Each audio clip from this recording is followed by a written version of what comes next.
Some post for you, Poirot.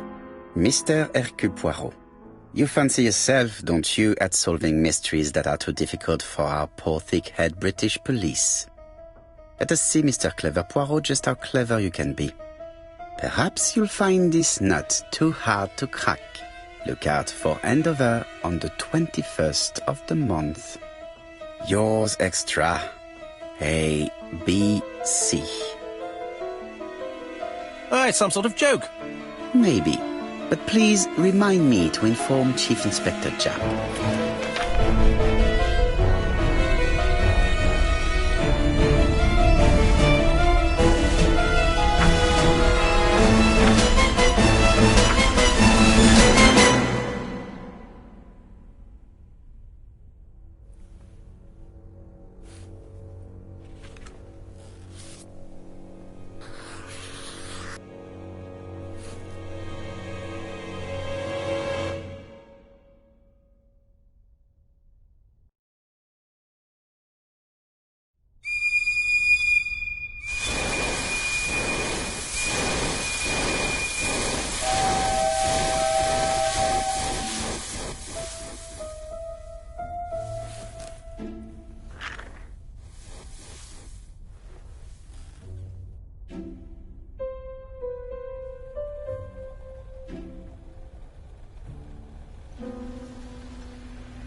It's here, Poirot. The murder took place in this street.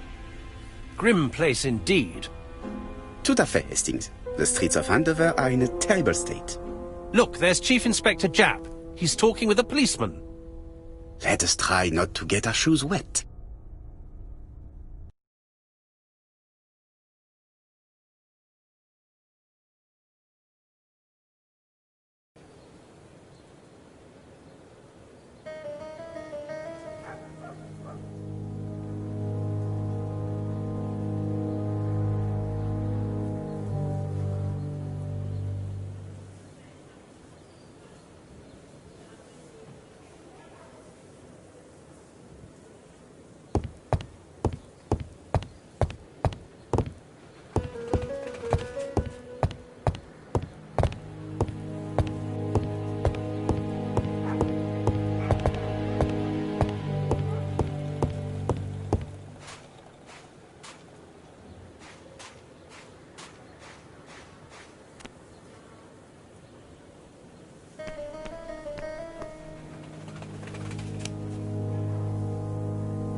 Don't dilly-dally, Poirot.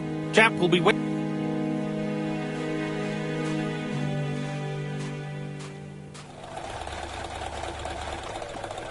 Over here, it's Hastings and Poirot.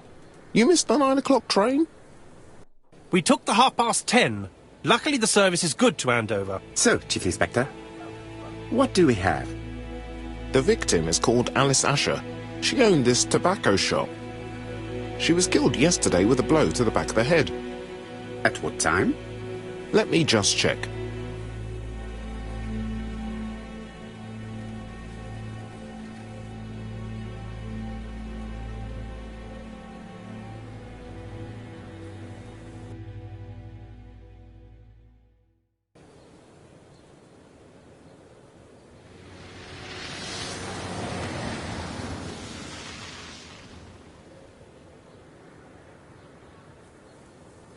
Is Japp being too relaxed?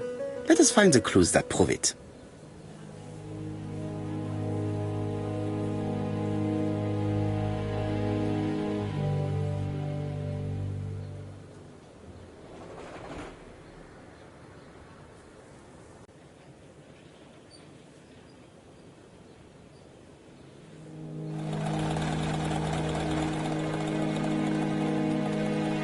chap is in a good mood.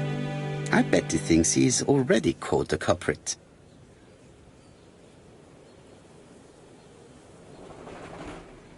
The last customer to see Mrs. Asher alive left her shop at 5:30. The body was found at around 11 in the evening by an officer doing his rounds. The shop door was open. That's what alerted him. Had anything been taken? A little tobacco maybe, but you'd hardly murder for a few smokes. There's nothing of any real value in the shop. What type of woman was Mrs. Asher? In her 50s, married but separated, no children. Her husband? Aha, Franz Asher, the husband. Alcoholic and violent. It's said that he regularly insulted his wife and threatened to kill her.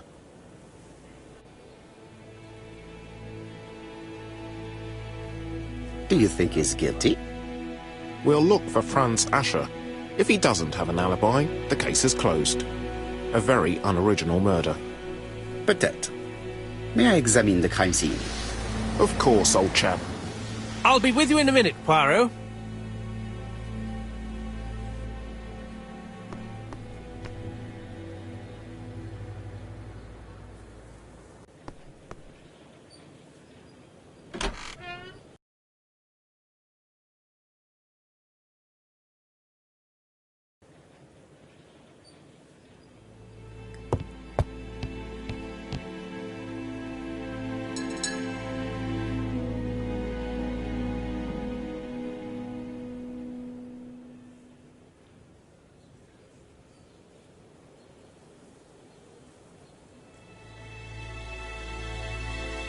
It's not just any railway guide. It's an ABC. It's open at the letter A. There are no prints on the book.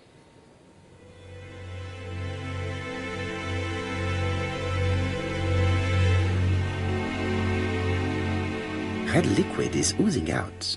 Is it? No. It's just some strawberries that are losing their juice. They probably come from the fruit and vegetable shop opposite.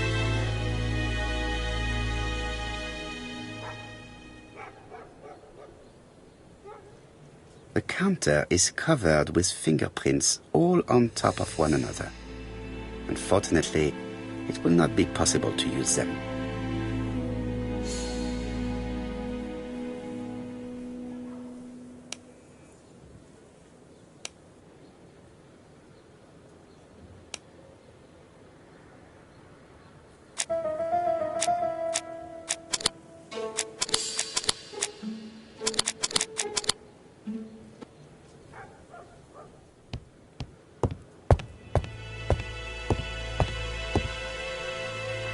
The place is unusually tidy for a crime scene.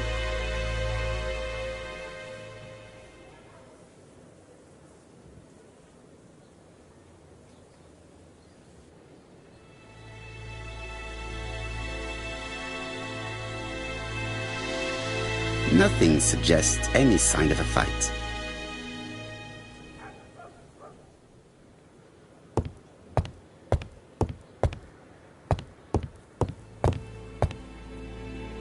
There are cigarette packets in a mess on the shelf.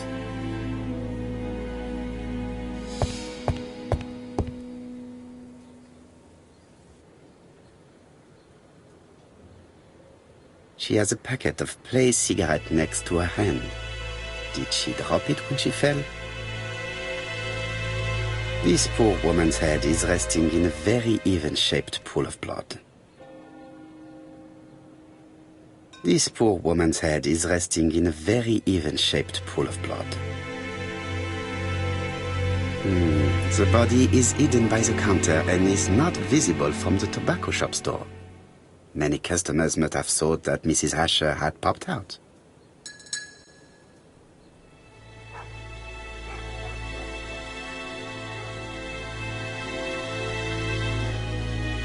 She just has one wound on the back of the head.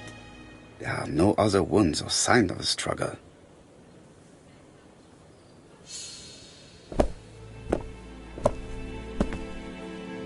So, Poirot, any news? So, an ABC guide with no fingerprints but prints all over the counter. Normally, the tobacco shop does not sell ABC guides. Exact. Mon ami, could you have a word with the neighbors? Some may have seen something. Of course, my friend, I'll do it straight away.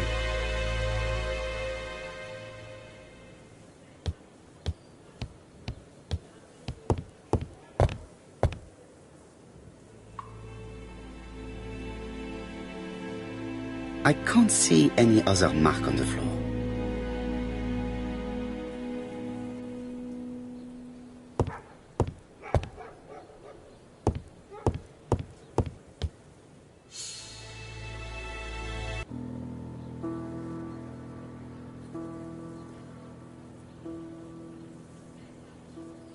The till does not appear to have been touched. I have to check that nothing is missing from it.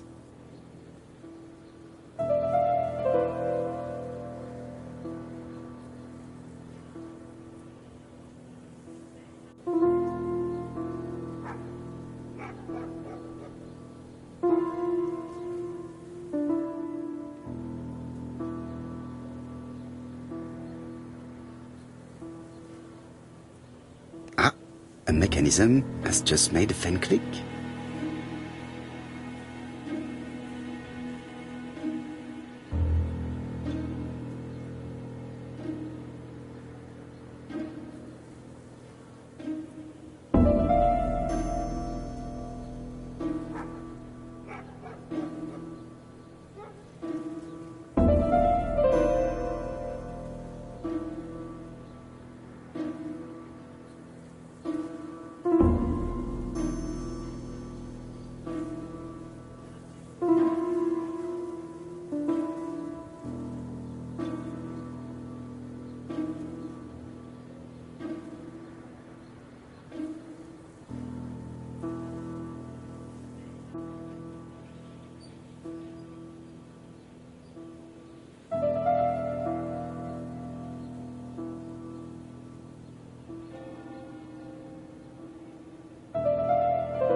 It would be best to examine the rest of the till.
It is blocked by something.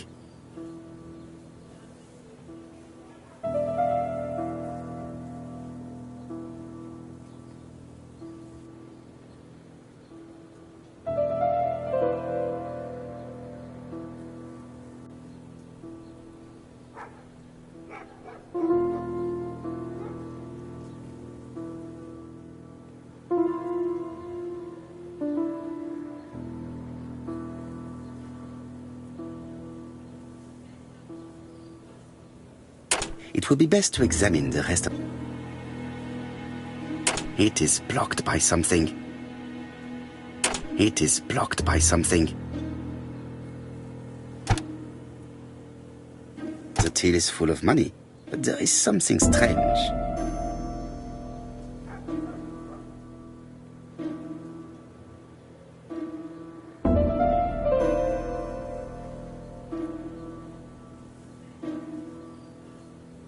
Something is hidden underneath.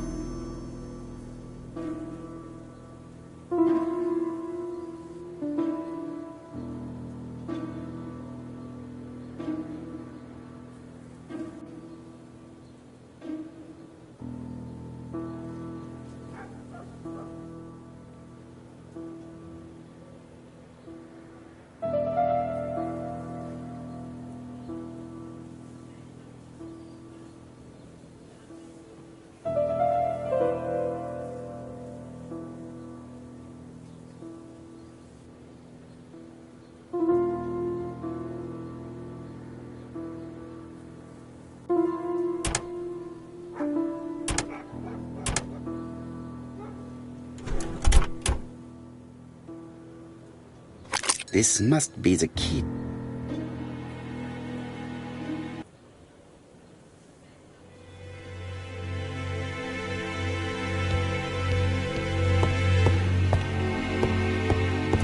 The door is locked.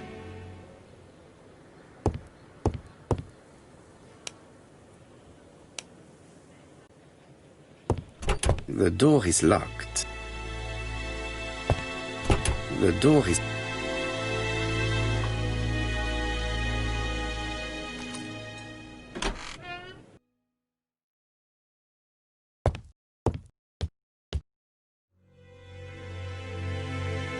What a strange box. It looks like you have to slide the slats of wood to open it.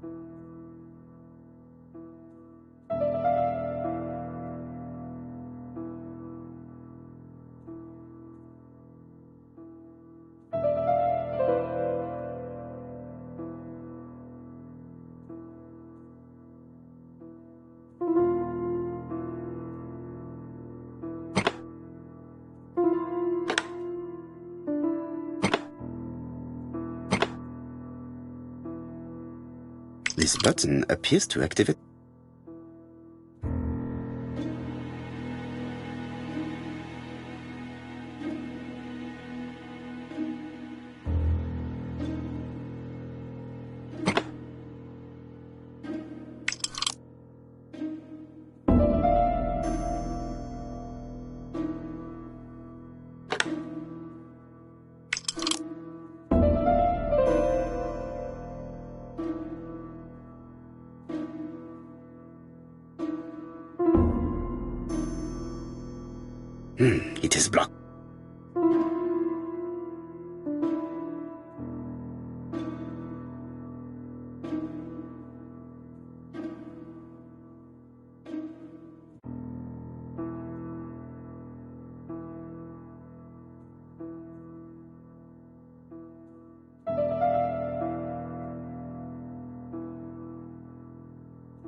That should do it.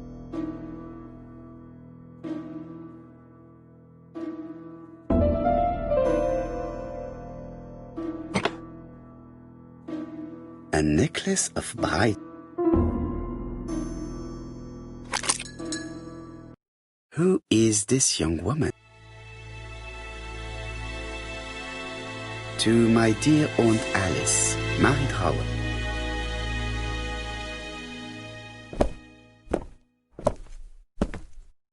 Have you found anything?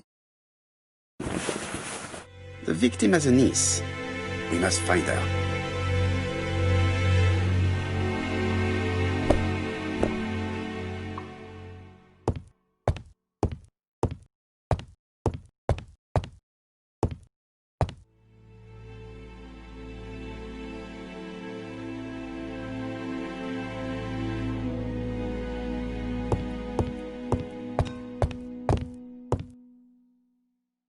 This interior is very simple.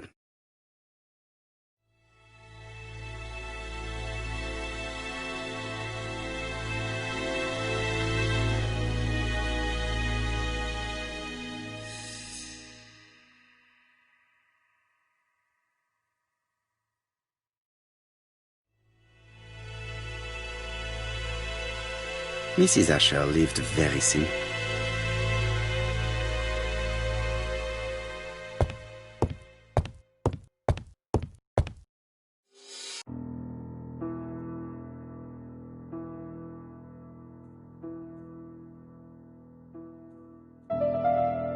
Such a pretty decoration should be at the center of the motif to respect the symmetry.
The wooden flower is preventing the circle from turning.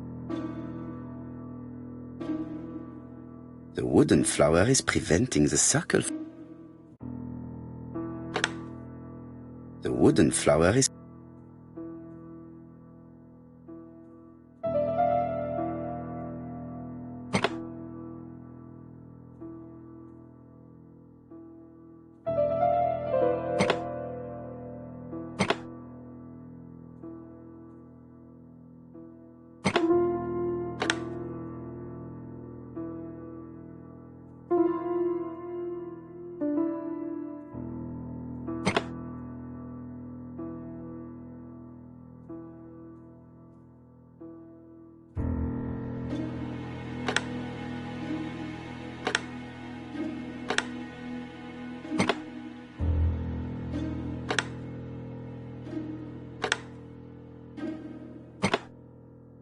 wooden flower is...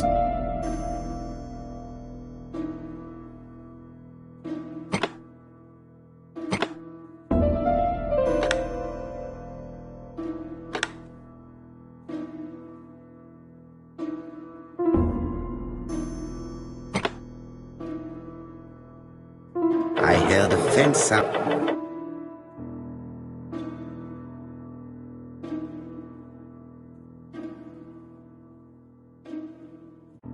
It is blocked.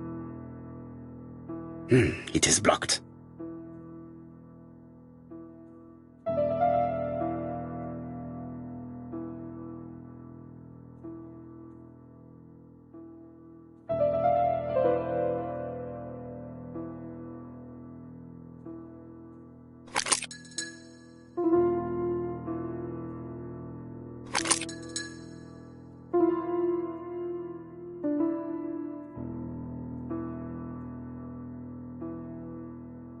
It is blocked.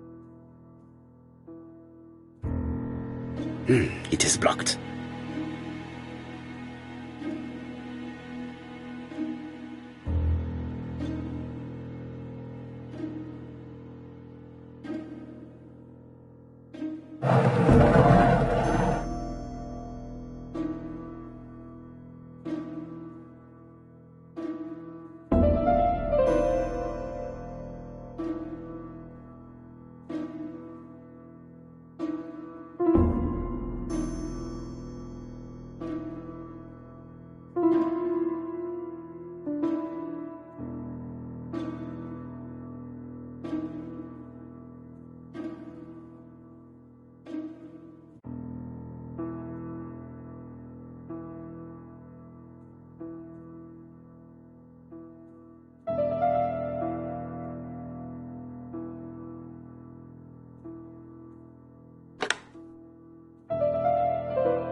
These drawings appear to be attached to the chest of drawers.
Medicine.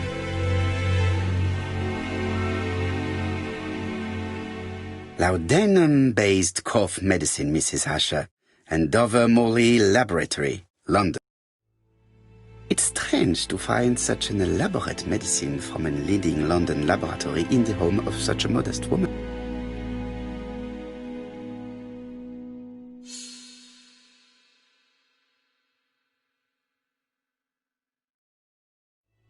From Mr. Adam Flint, Royal Bank, Eastfield Road, Andover. To Mrs. Alice Asher, 5 Bishops Road, Andover.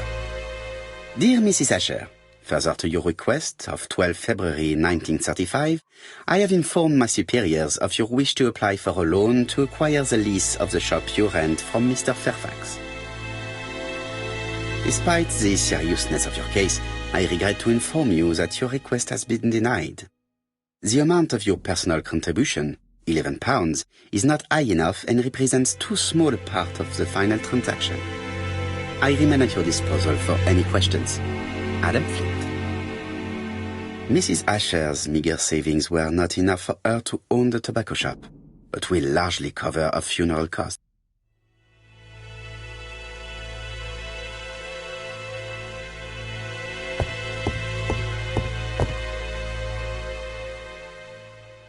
Blood. Did Alice Asher suffer from nosebleed?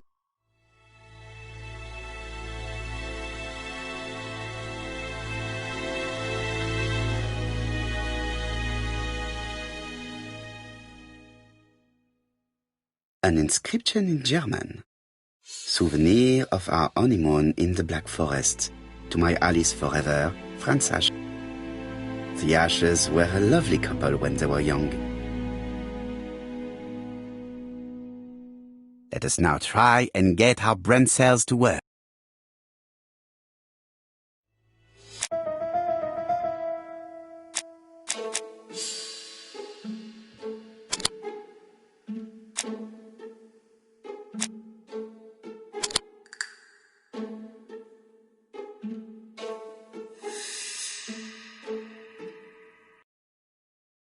The motive is definitely not financial gain. There is no sign of a struggle, and the till has not been forced or entered. I think I've looked everywhere here. Let us see if I can find any more information in the shops surrounding.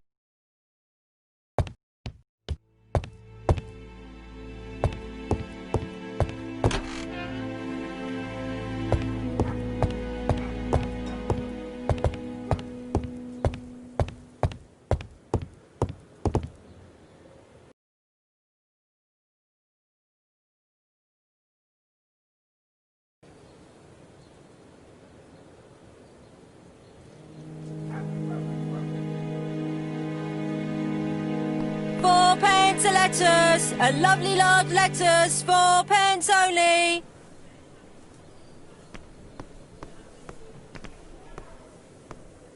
A bottle of poor quality vinegar. The smell could awaken the dead.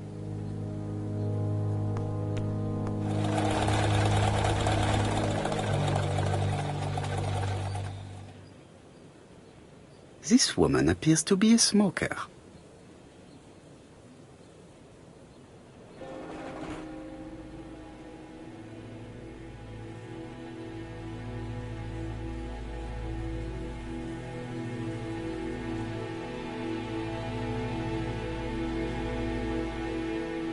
She's a big smoker. She must have been a customer at the tobacco shop.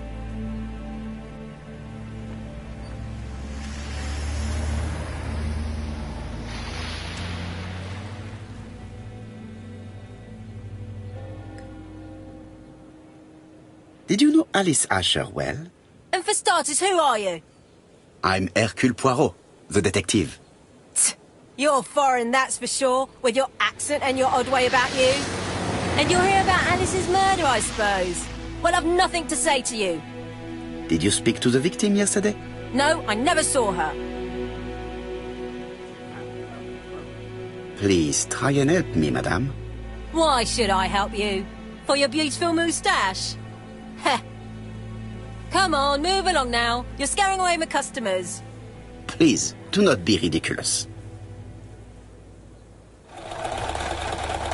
I know that you went to the tobacco shop yesterday. Well?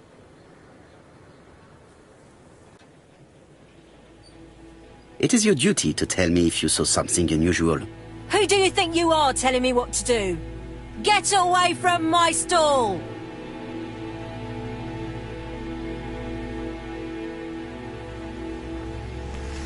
Strawberries, 6p a pound!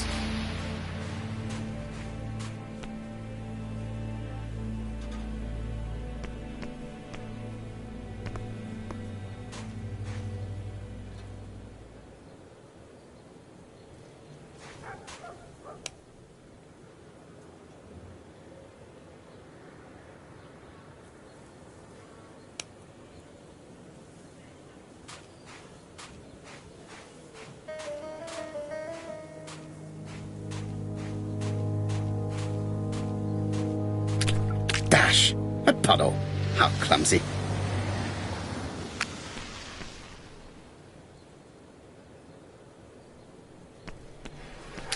Dash! A puddle! How clumsy.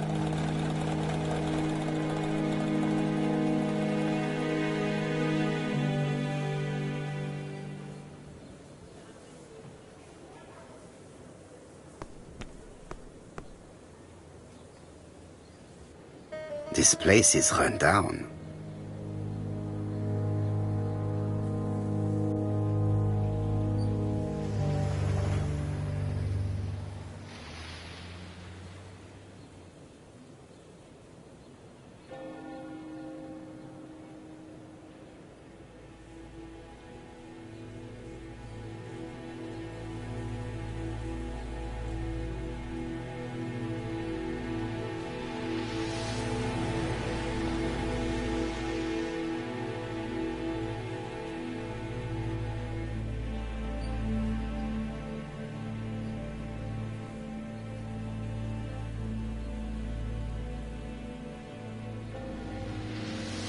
This is a really cutthroat neighborhood.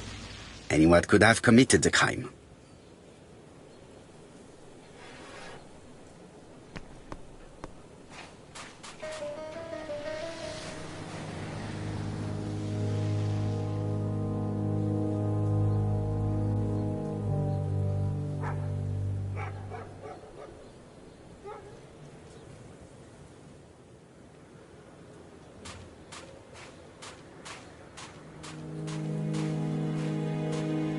Strawberries! Get your delicious strawberries here! Dash! A puddle! How clumsy.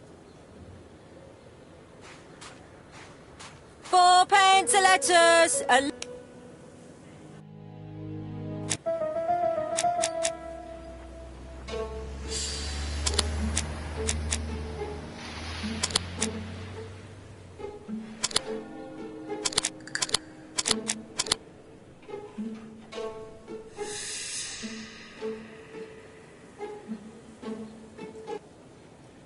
The murderer deliberately left behind this ABC as a signature.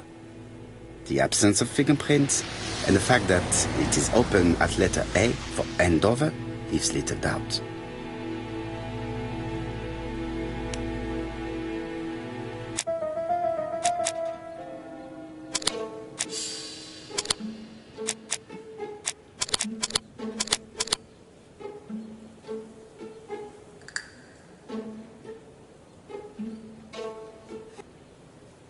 Mrs. Asher was killed here. The absence of marks in the shop and the regular shape of the blood stains indicated beyond a doubt.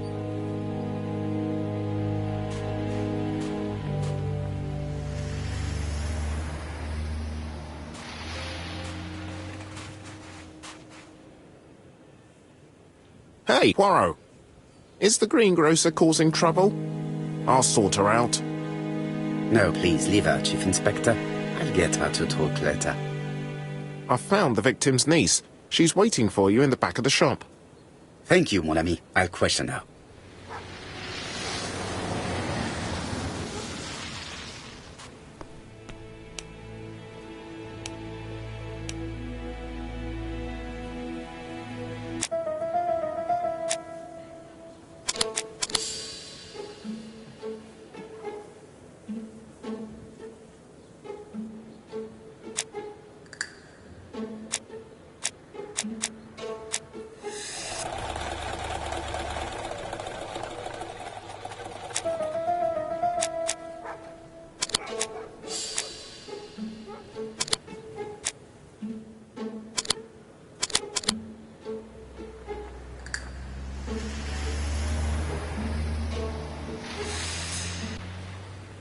The murderer probably pretended to be a customer. He hit the shopkeeper from behind as she turned around to serve him.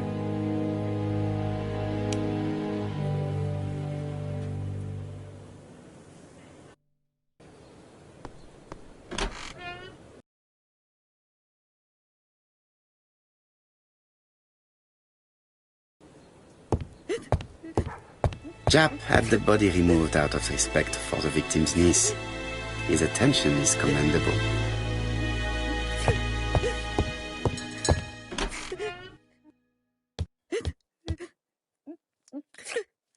Is her grief sincere?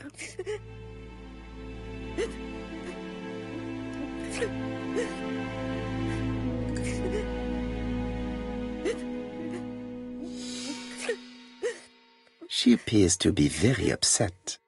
She's dressed in mourning. She looks fragile.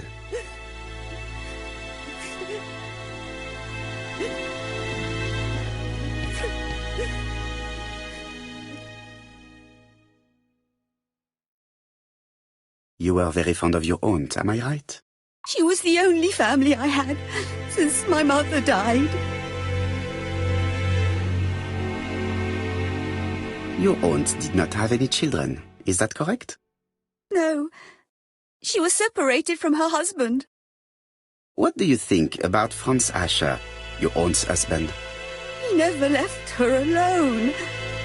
Poor aunt. She used to drop by all the time and make a scene.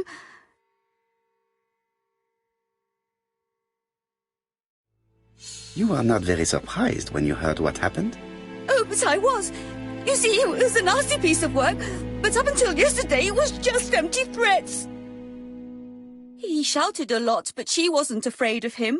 Why, he used to slink away when she turned on him. He was afraid of her, if you like.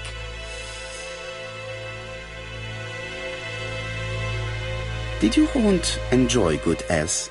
She had a bad throat, but she was well cared for by a doctor in London. Does Franz Ascher work? All he's done for years is drink and gamble, but he used to be a very good cabinet maker. What does he live on? My aunt used to give him 5 shillings a week.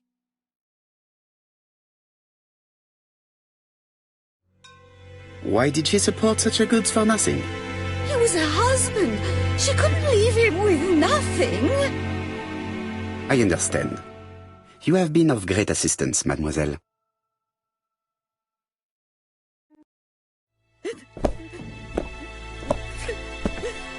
Please take this young lady home. My pleasure. Well, this Franz Ascher does not seem to be quite so dangerous as Jab says. And since Alice Ascher gave him money regularly, it was not in his interest to kill her.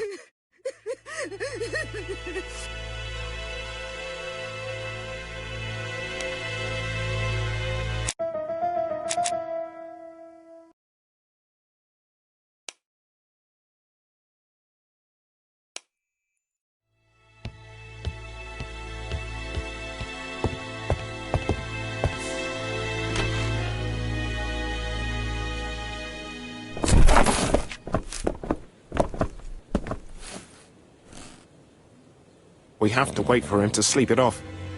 He's all yours, Poirot. There are a few things I need to check. There must be some way of sobering him up. I wonder what his wife used to do. He must have scared the customers away.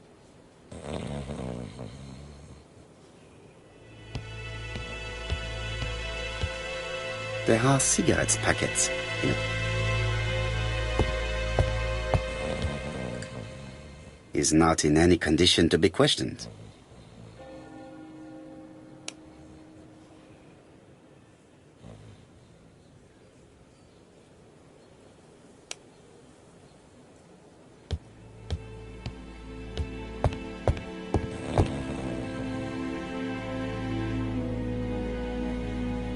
It's Alice Asher's notebook. Ah, that's interesting. It probably contains information about our possible debtors and creditors.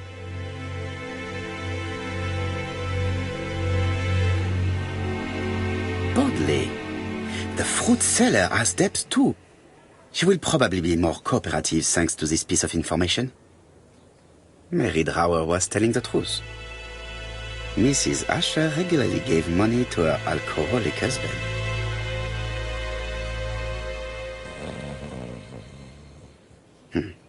A box of new stockings.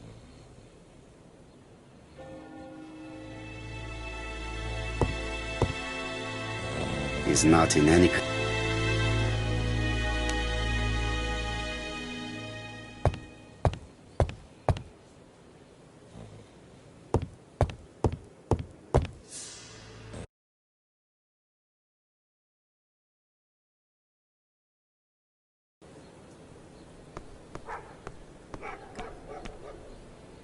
A bottle of poor quality vinegar.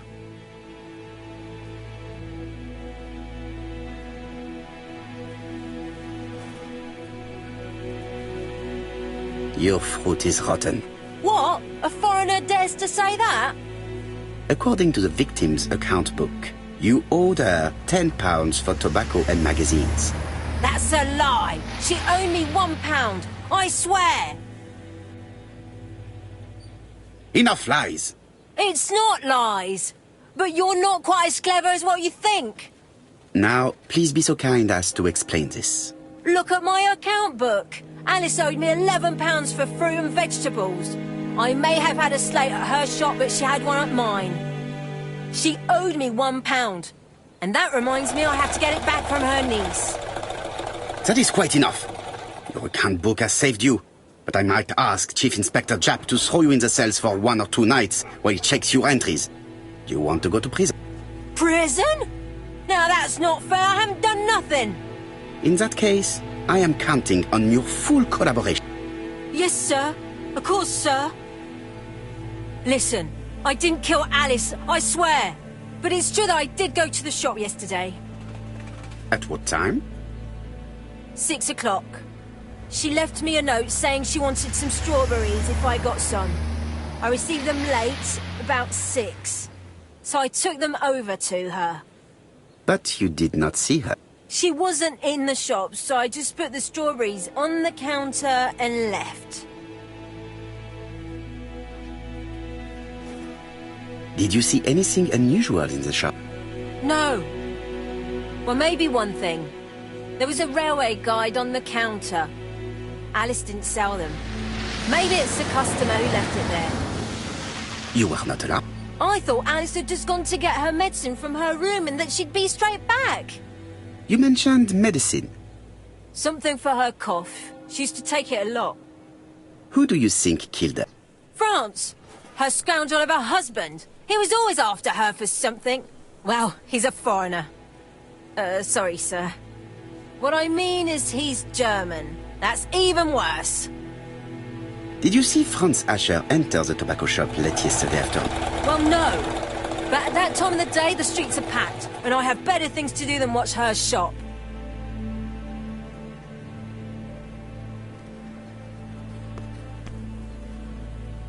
I'll just borrow your bottle a moment. Take it. It's what Alice used to sober up her husband. But try not to empty the bottle. Let us now try and get our brain cells to work.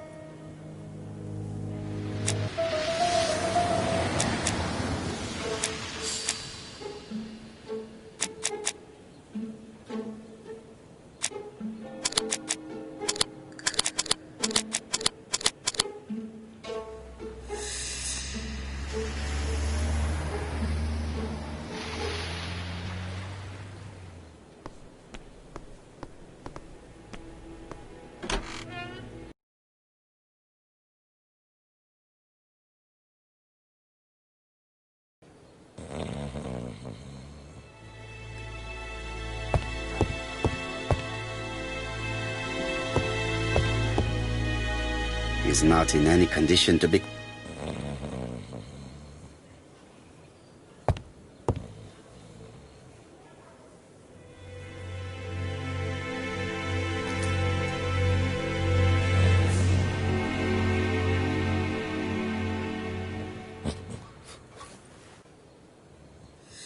Mes amis, I can say without a doubt that poor Mrs. Asher was killed between 5:30 and 6. Killed when the street was packed with people. That's rather bold. I've been talking to the neighbours and... No one's seen anything? Or rather, it's anything and everything. Am I wrong? No. Yeah. We must grill this villain Asher before he falls asleep again.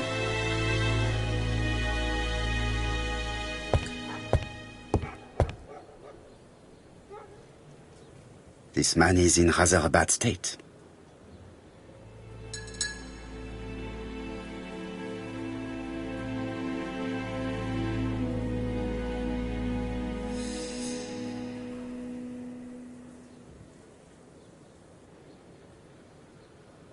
This man has been fighting and he smells of alcohol.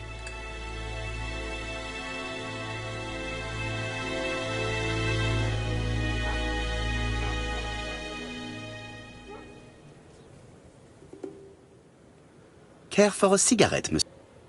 What's that? Scented cigarettes? No, thanks. Bien. I was trying to be friendly, but you are quite right. Let us get down to business.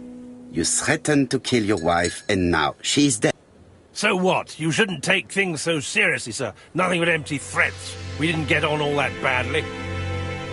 So, if things were going so well with your wife, why did you not live with her? She was the one that left. Nothing to do with me, sir. Ah, women are flighty creatures. Did she run away with another man? Flighty? You talk funny. One thing for sure, if my wife was seeing another man, I'd have given her a good beating. Interesting. And what were you doing yesterday at the end of the afternoon? Can't recall.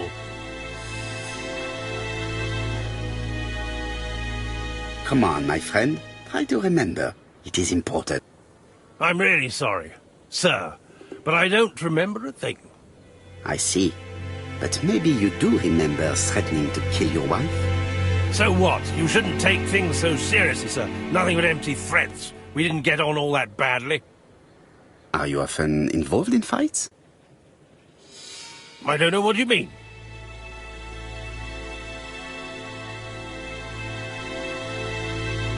The truth is that someone gave you a good beating. A beating? No way. All right, he tore my coat and gave me a black eye. You see the state of him. Very interesting. Who is the other that you struck?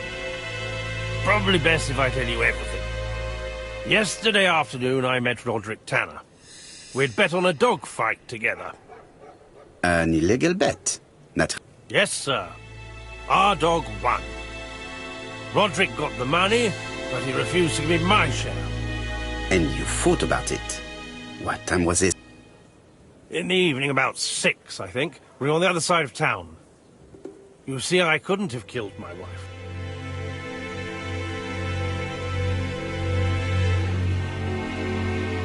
Asher's alibi appears to be confirmed.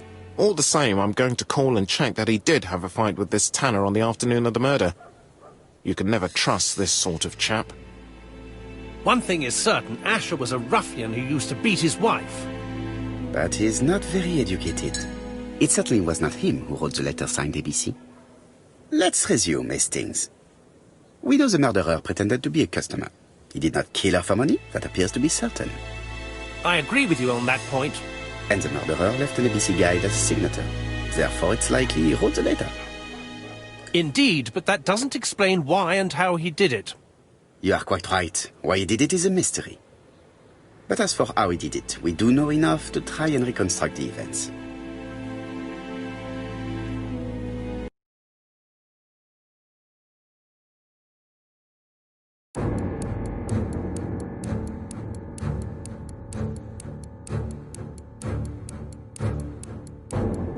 The killer enters the shop.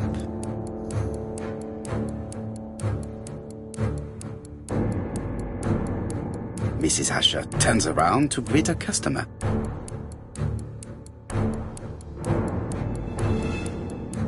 The murderer asks her for some tobacco. She turns her back to him. He seizes the opportunity to strike her. He then places the ABC upside down before leaving. Everything appears to match the crime scene, mon cher Hastings. That is exactly what happened.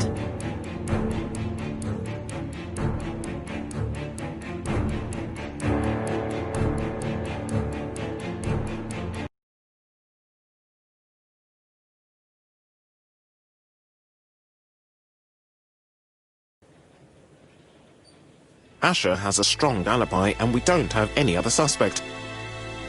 But what was the point of this crime? She had no debts. She gave Franz Asher money regularly. She wasn't owed money. Nobody stood to gain anything. No doubt about it, the murderer is insane. And I fear that we had not heard the last of him. I hope you're wrong for once. Bien, let's go back to London. If we hurry, we should catch the 7:02 train. Are you coming? No, unfortunately, I have to talk with Andover police. See you soon, then. Are you coming, Hastings? Let's go home. There's nothing for us here.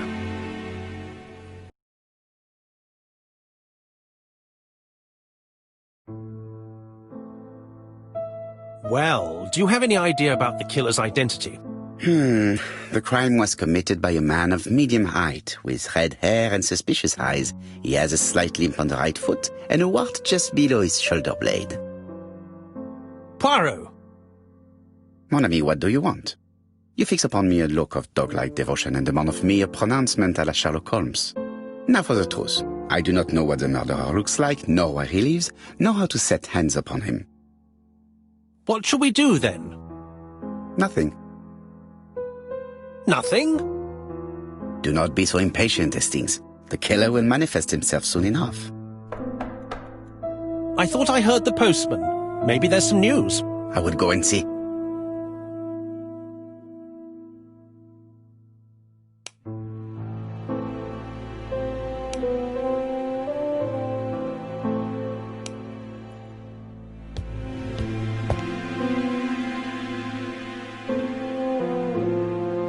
Daily Flicker, June the 22nd, 1935. Battle over control of bank system. What will the government do for money? Andover, murder of a tobacconist.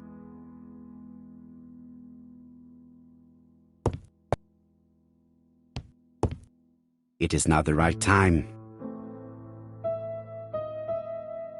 It is now the right time.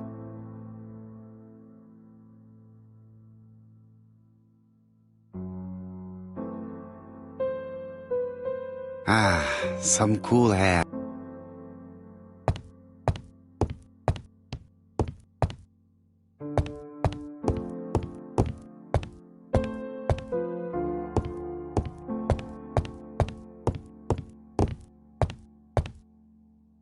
No doubt about it. Hastings is going bald.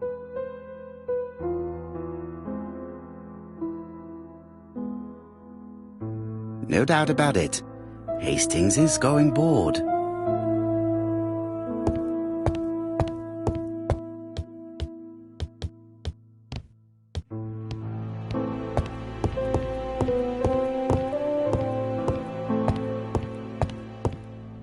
It is now the right time.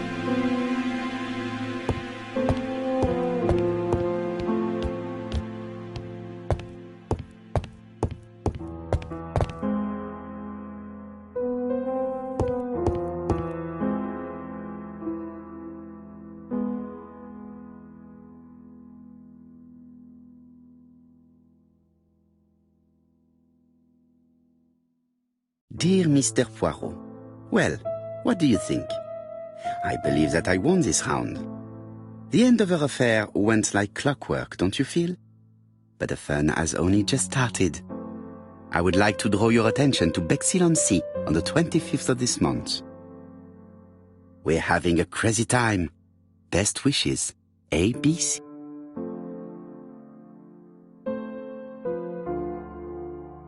The next crime will be in Bexhill. We must warn Jap to Scotland Yard. Did the letter indicate anything that might help the police? To be honest, I think we can already guess something about the next victim. But I need to think about it a little more. It's impossible to get through to Scotland Yard.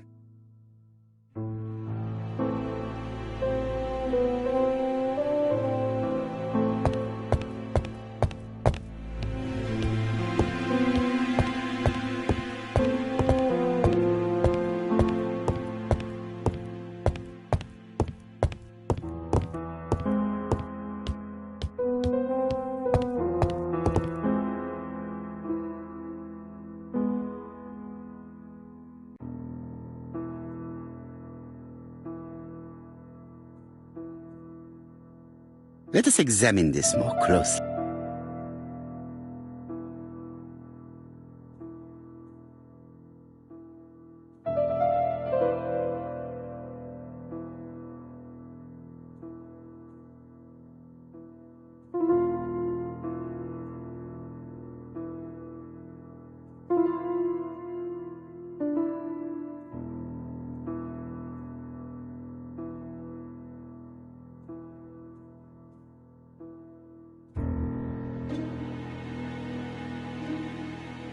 Certain characters in the two letters may have similar defects.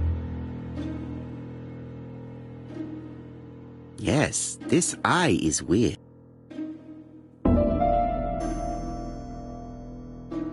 The W is not printed properly. However, the characters in the two words do not match.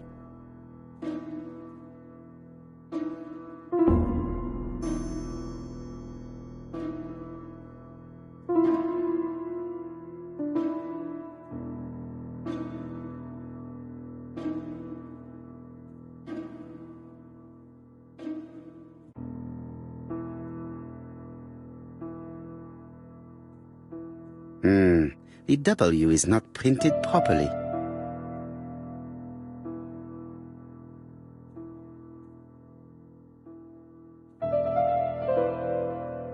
Of course, the W characters in the two letters do indeed have the same defects. I have to find some other similar defects to confirm my theory. Yes, this I is weird. Yes, the I characters in the two letters do indeed have the same defect. I have to find some other similar defects to confirm my theory. Let us examine the characters in this word.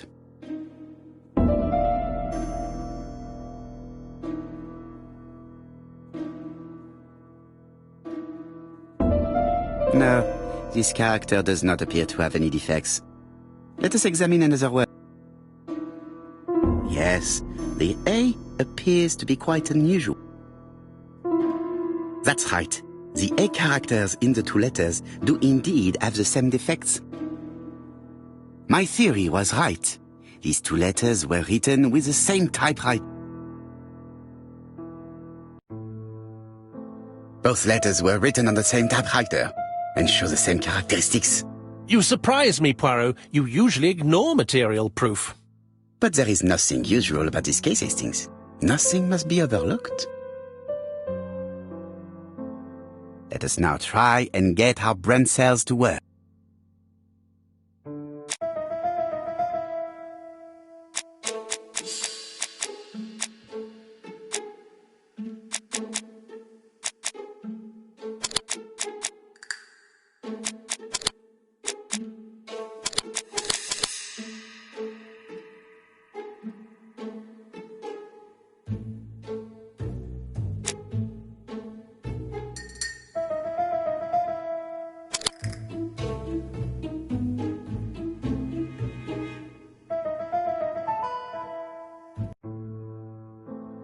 So, Poirot, have you found something? Oui, I believe so. But I am afraid it is not enough to stop the murderer. Let us go and see Chief Inspector Japp. I will explain there.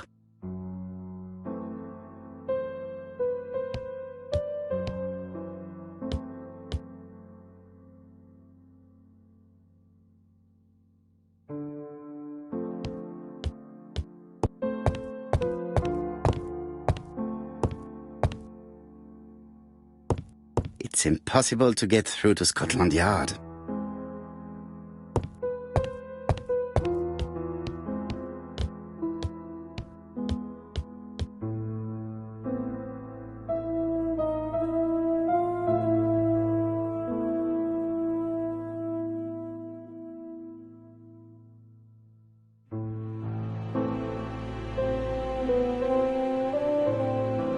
It may be time to go to Scotland Yard.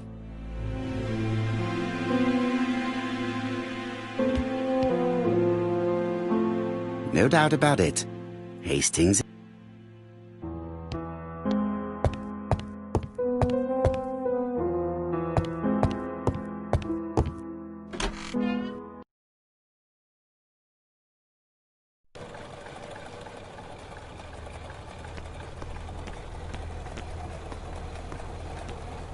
To Scotland Yard, please.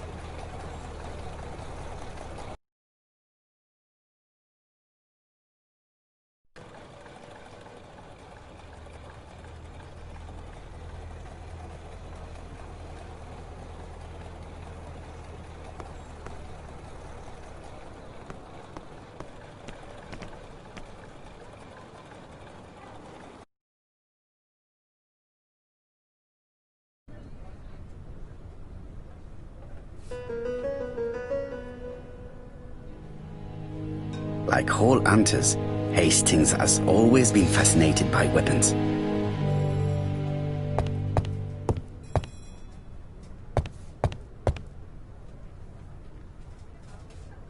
Jap has invested a great deal in his career.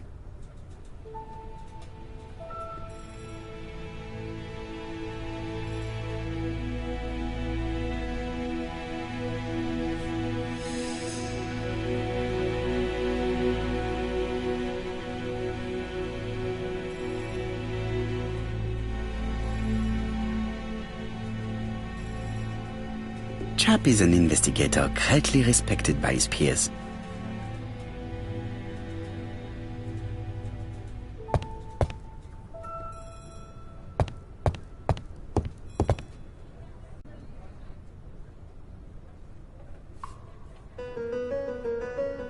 Alice Asher was murdered in Andover, the ABC killer's first murder. London. I really like this city. One thing is certain, you never get bored here.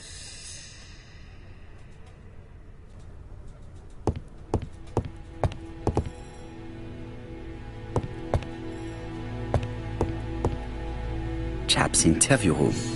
Many cases have been solved in this little office.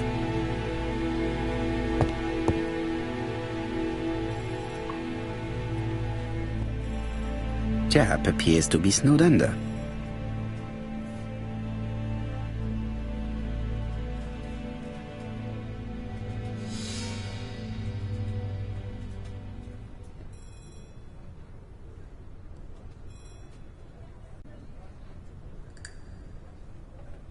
Jap appears to already be overloaded with work. My news is not going to improve matters. Bonjour, Chief Inspector. I am afraid we have some bad news. I have just received another letter signed ABC. The next crime will be on the 25th in Bexhill-on-Sea. Are you completely sure it's from the same person? I have compared the two letters. There is no doubt about it. I suppose you think he's going to carry out his threats. I fear so. Good God, Poirot. Bexhill is very busy at this time of year, and we have no idea who the next victim will be.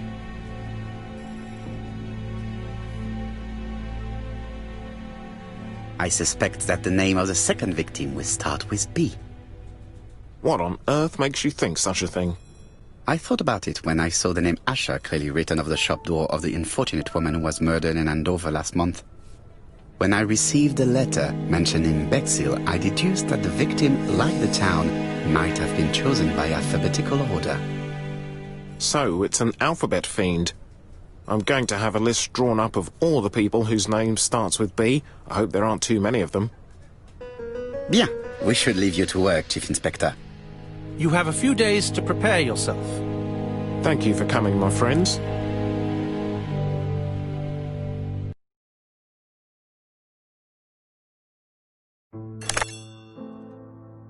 Poirot? Chief Inspector Jap, your call does not bode well. Indeed, we have just found the body of a young woman on the beach in Bexhill. An ABC was placed on the body. We'll be there as soon as possible.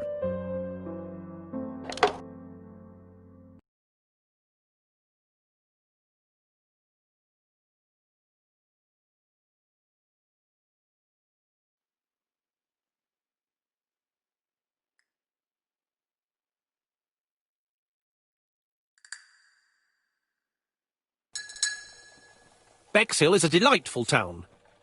It would be nice to come back and visit. I do not entirely agree. Walking at the beach damages my shoes, and it hurts my knee. So the years have not spared you, my friend. It's the same for all of us. That is exactly what I said to myself when I saw you back from your travels. Poirot! Do not be offended, Hastings. I can see Jap waiting for us. And from his face, I would say that things are not looking good.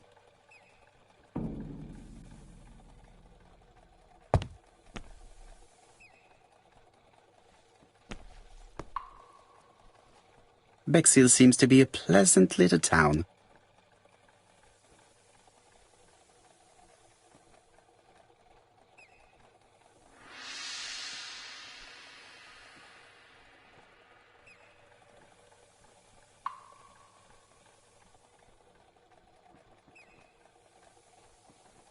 Bexhill is a pretty little seaside resort with elegant architecture, although personally I prefer more modern buildings.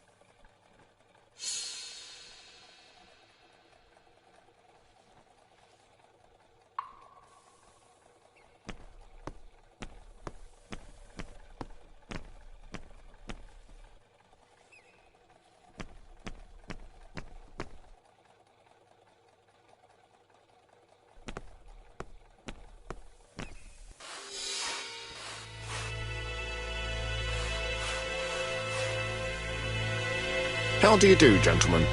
Chief Inspector? I fear your admirer has struck again, Poirot. We haven't yet identified the victim, but it's a young woman, 20 to 25 years old. Death occurred last night between 11:30 and 1 o'clock, and we found an ABC guide on the body. Was she pretty? Come on, Poirot, that's rather out of place. It has no bearing on the murder. Are you certain? For women it is often the most important thing. It often decides their destiny. The body hasn't been moved. You can see for yourself. Has the press been informed? Not yet, but I'm planning to. I haven't yet informed them about the presence of the ABC guide in Andover. Nobody has reported a young woman missing? Not for the moment. No witnesses, I imagine. Indeed. We've asked everybody who may have met a young woman fitting her description last night to come and see us, but I have little hope of gaining anything from it. It's early days, Chief Inspector, and the news may not have spread around the town yet. I hope you're right, Hastings.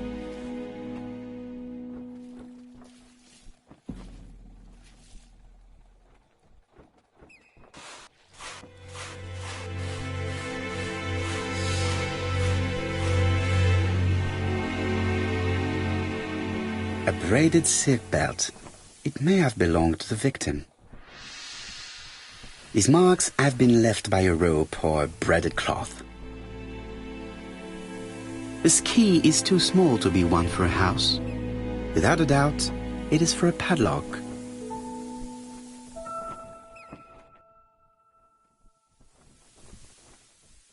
The guide is open at the page for the Bexhill train times.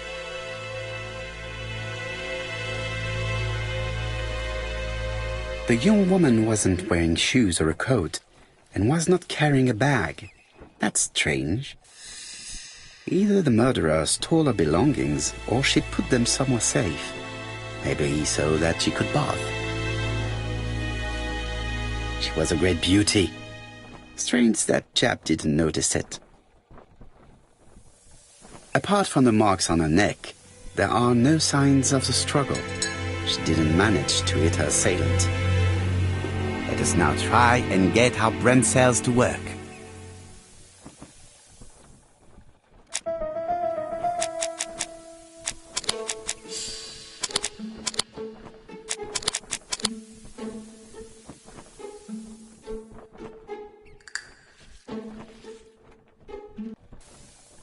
The poor child must have been strangled with his braided belt.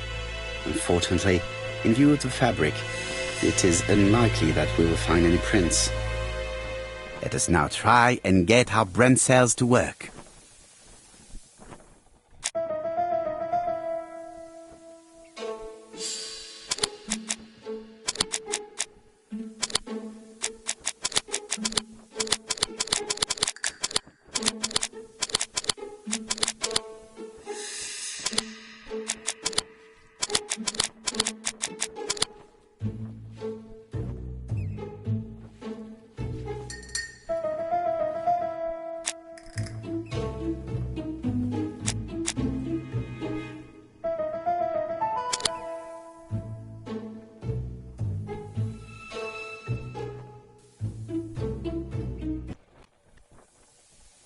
The medical officer should confirm that the victim was strangled with her own belt. That's what I thought. She shows the usual signs of strangulation. With a little luck, we'll find prints this time. You are too optimistic, Hastings. Our killer is far too meticulous for that.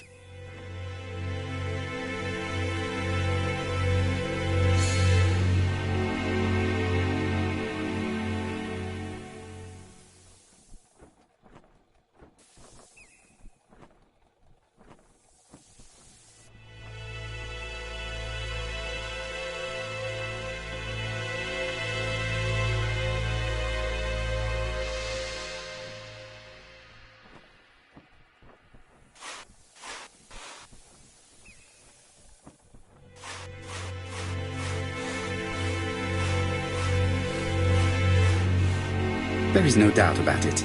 Bexhill has one of the most beautiful beaches in the area.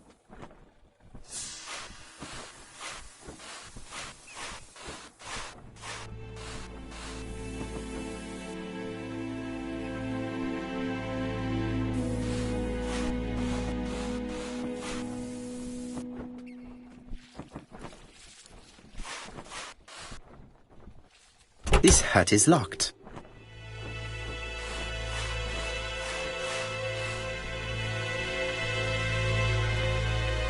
The key does not fit. This hut is...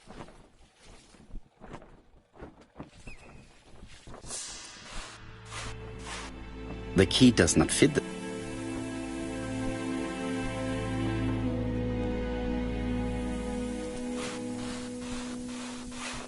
The key does not fit.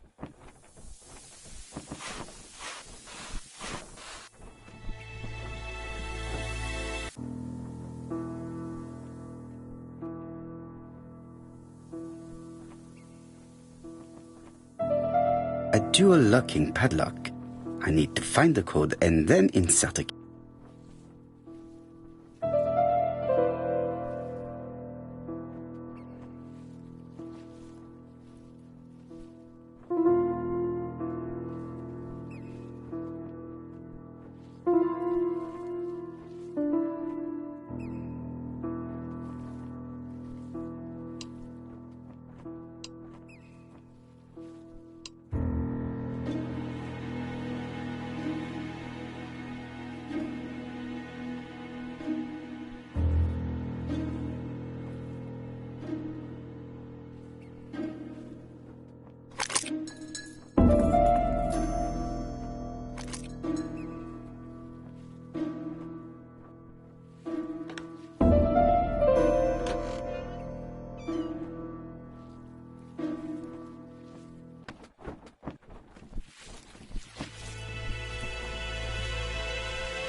The purse is full.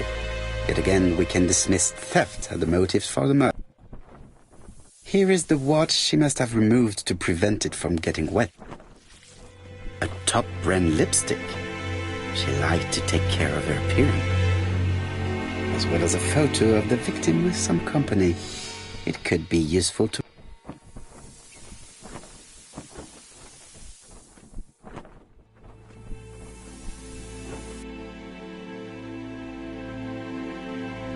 Betty's first day at work. Mom is very proud of you. Elizabeth Barnard, 7 August 1931. So, the young lady did have a name starting with B, and she worked as a ginger cat, an establishment that must be slightly further along the beach.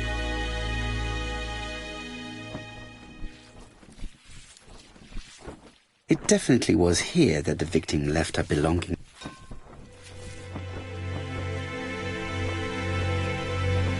Jap has gone to the police.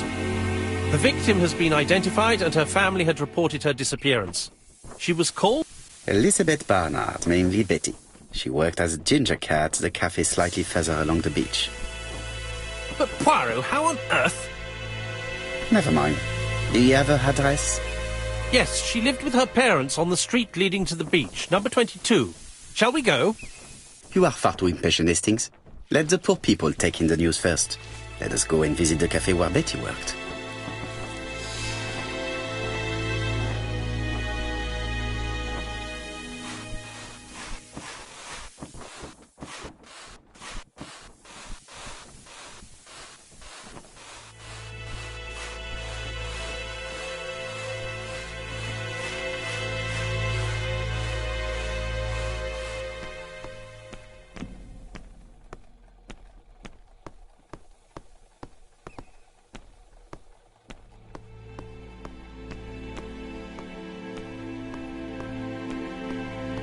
With all these tourists, these shops must be thriving.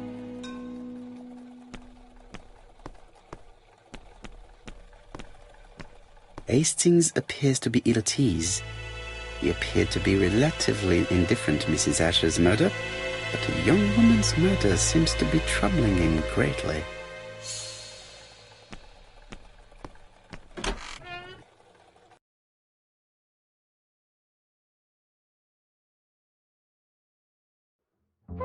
I'll be with you in a minute, gentlemen.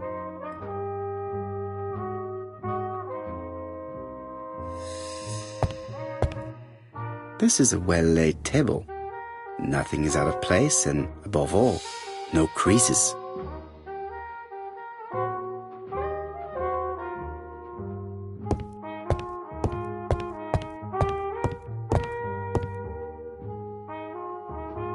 Something tells me that she's the owner of the ginger cat.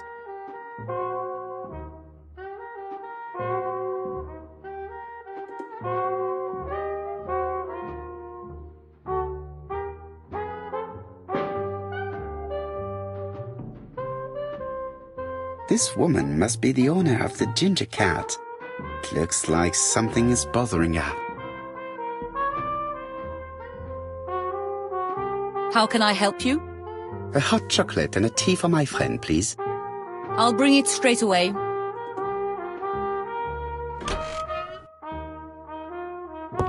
What a pity. I don't have any change to make it work. What are you going to do, Poirot?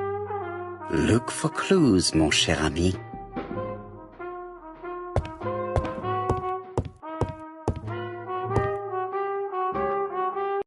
I need to know the time range during which Betty was working on her own. These are the different waiting staff's bills. Which ones were written by Betty?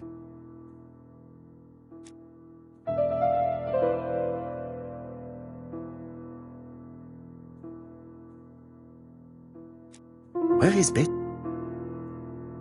Betty worked from 11 a.m. to 7:30 p.m.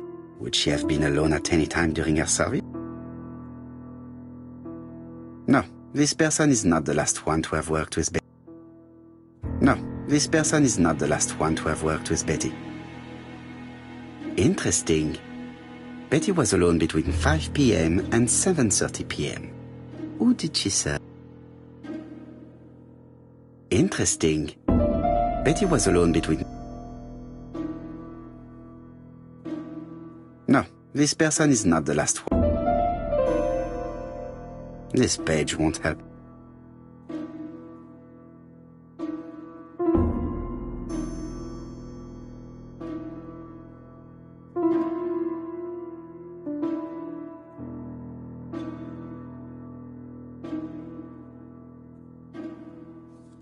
This bill may have been written by Betty. There is probably another one.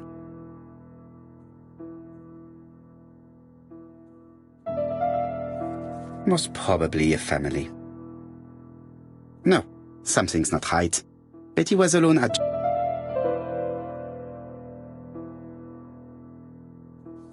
Most probably a single man, a whiskey lover. Maybe the murderer? This bill may have been written by Betty. There is probably...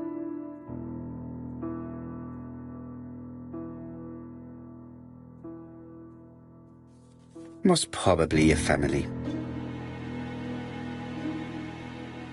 Betty served a family and a man on his own, a whiskey drinker. Maybe the murderer. This information will help me to progress. But, gentlemen, what are you doing? We are searching for clues, mademoiselle.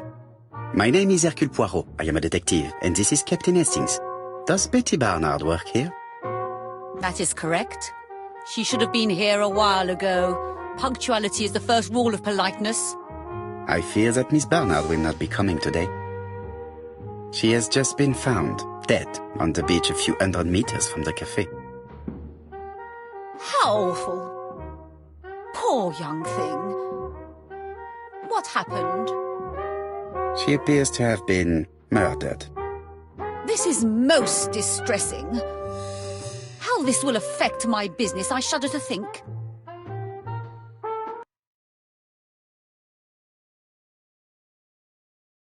What can you tell us about Miss Barnard?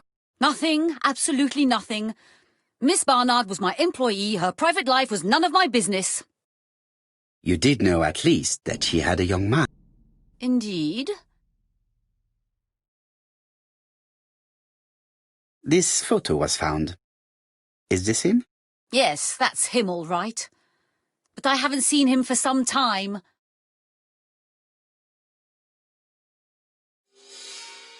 Do you think there may have been some problems between... I'm not on those sort of terms with my staff. Now, please excuse me, I have work to do. The customer who ordered the whiskey might provide us more information. He may have been the last one to see Betty alive. It is an interesting idea, Hastings. Maybe he is a regular guest. What do you think, mademoiselle? I don't think so. Our regular guests tend to order tea and cakes. At this time of the year, there are a lot of tourists about you never see again. That's what I thought. Time to visit Betty's home.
Hastings appeared.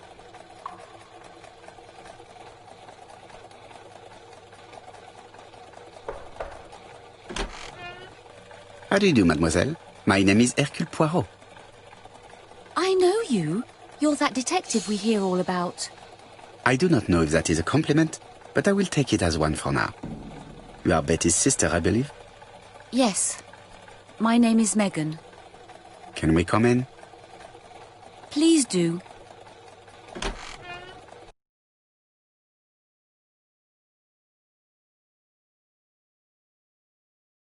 My parents are at the police station. I doubt they'll be up to speaking to you later. Do not worry, we will not bother them. Did you know your sister's plans for yesterday evening? No. I arrived by train this morning. My parents called me in a panic when they discovered that Betty had disappeared. She went out last night, but she didn't tell them where she was going. What was your last conversation about? Her new dress. She wanted a pair of black stockings to go with it. Mother brought her a pair. The very day it happened. She was crying. And to think that Betty never even wore them. Poor Mummy.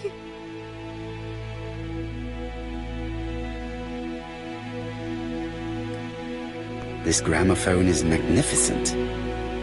It is a one-off, without a doubt.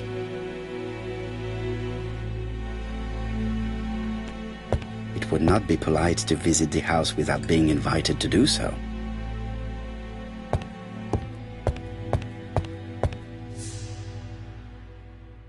The Barnard appeared to make music a priority in their budget.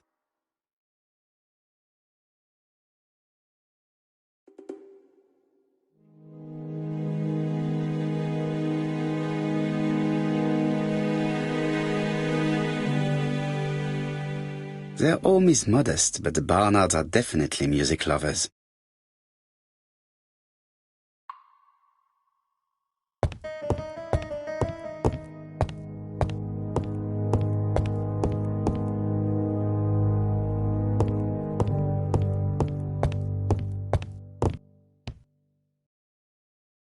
What is she feeling at the moment?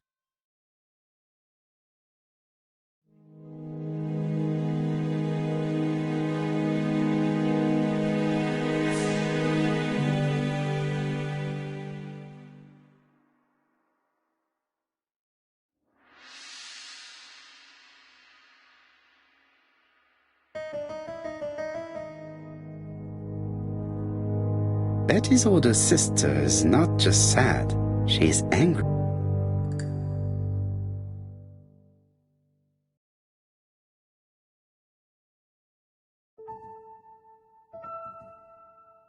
Your sister had a fiancé, I believe? Yes, he's called Donald Fraser. A very nice man.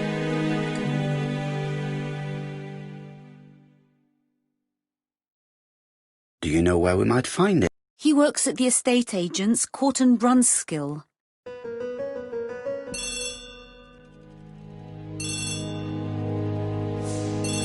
Oh, excuse me, I have to answer that. But of course. Betty's room is opposite the stairs on the first floor. Feel free to take a look if you think it might be useful.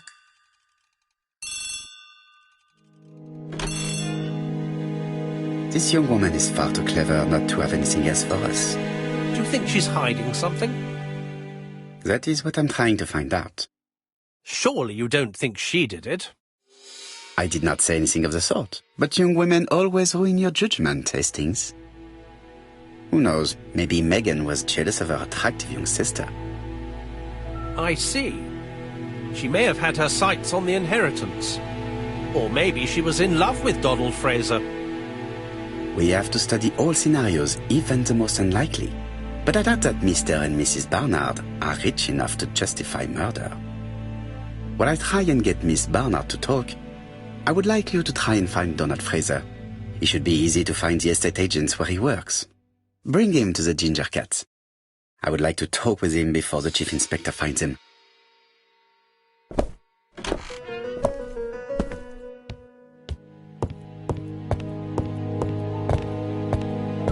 Megan invited...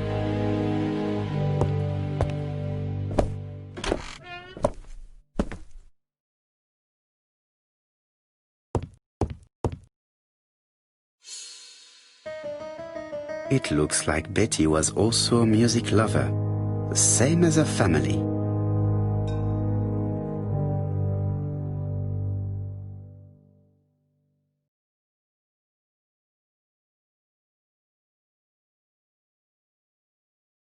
Without a doubt, Betty used to sing.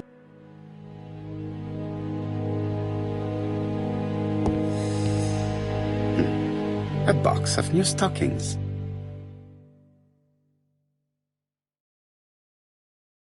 It looks like Betty has a very busy life.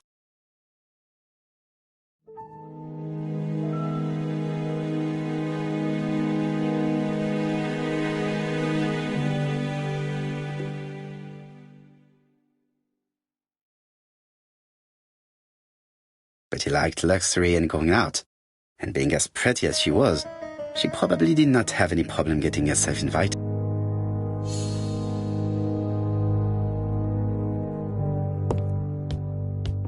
Looking at all the clothes she took out, Betty must have had a problem deciding what to wear.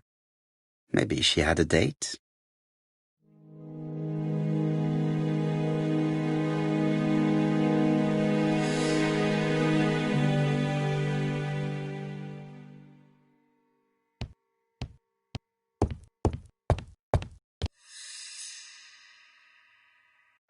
Something on this clock bothers me.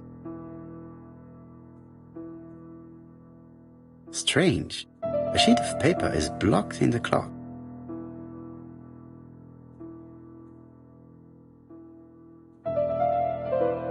What a strange mechanism. I don't think it serves to turn the hand.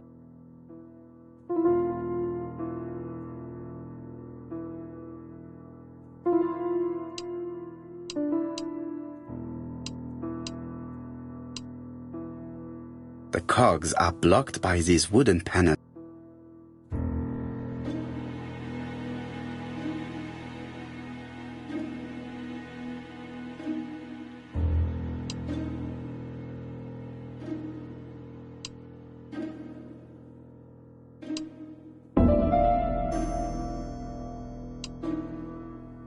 The cogs are blocked by these wooden panels.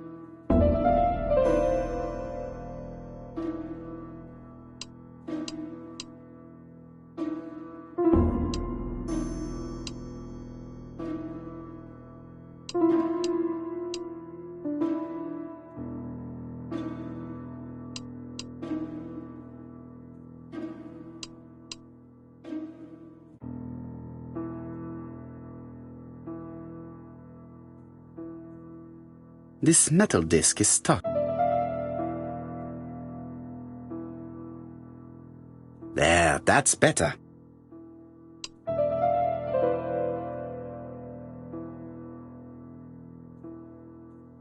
The cogs are blocked by these wooden...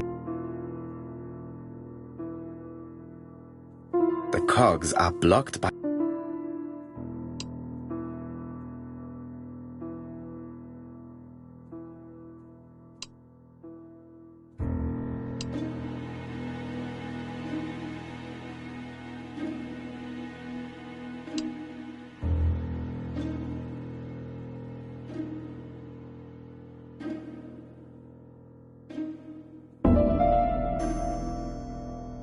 The cogs are blocked.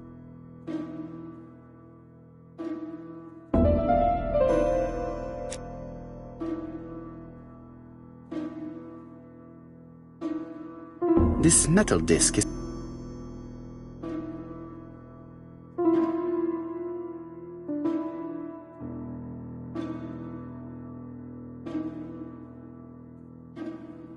The cogs are blocked.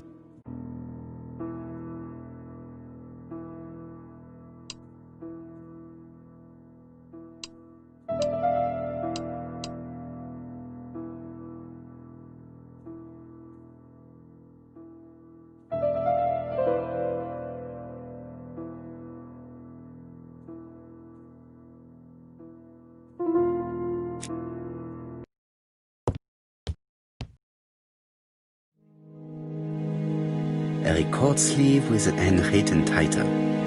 Betty must have recorded the demo. I'd be interested to hear it.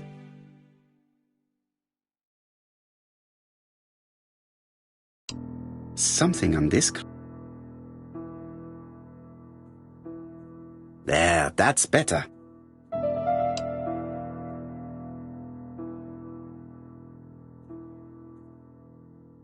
What a strange mechanism. I don't think it serves to turn the hands.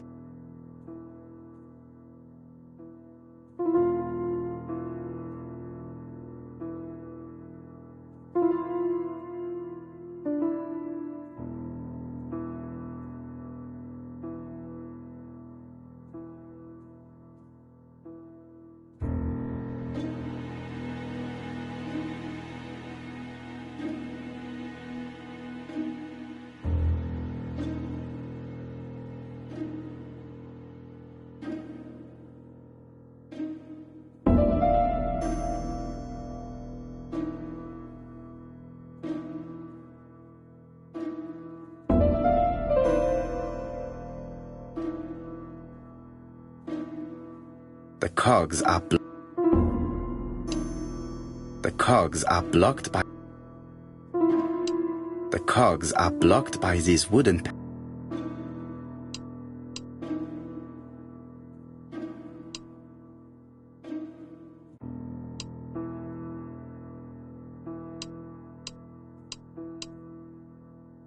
The cogs are blocked by these wooden panels.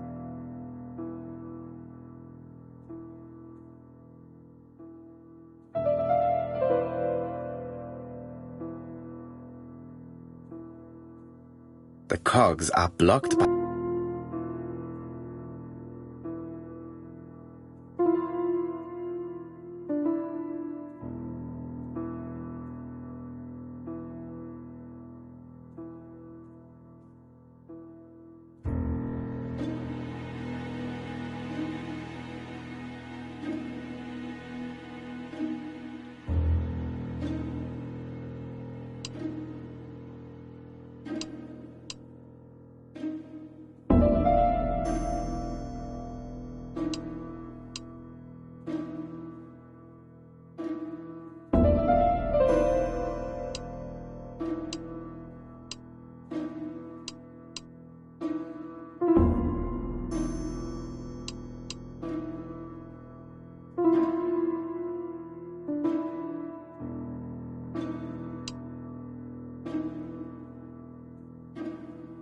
The cogs are blocked. The cogs are blocked by these wooden panels. The cogs are blocked. The cogs are blocked.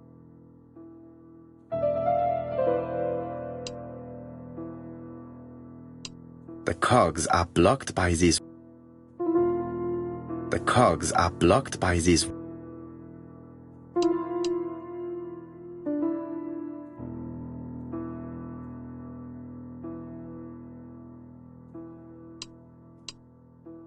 The cogs are blocked.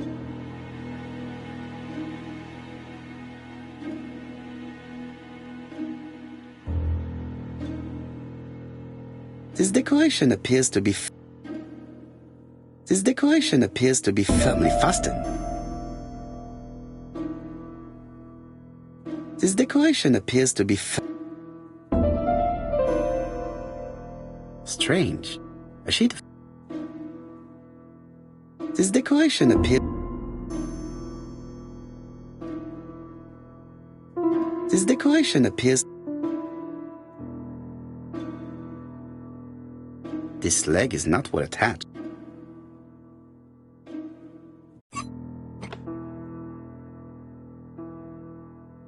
This wooden panel is.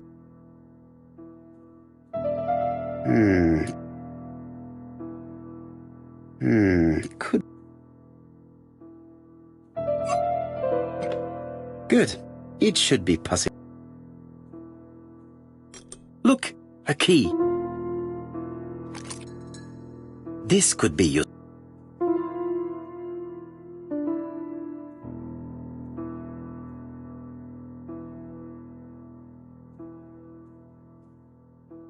The cogs are blocked by these.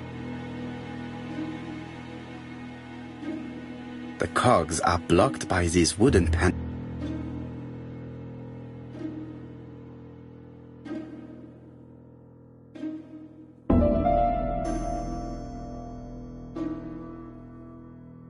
This decoration appears. This decoration appears.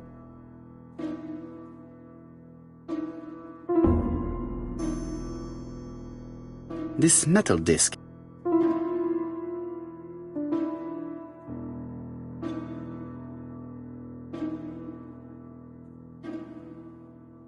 This code probably has something.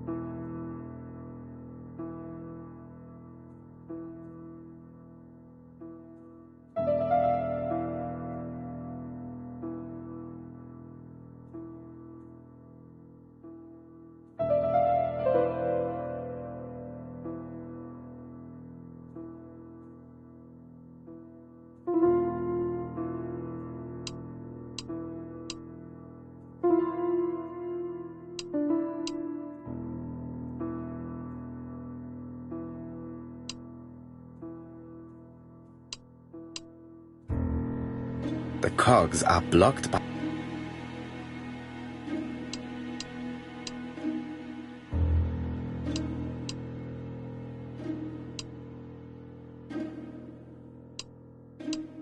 The cogs are blocked.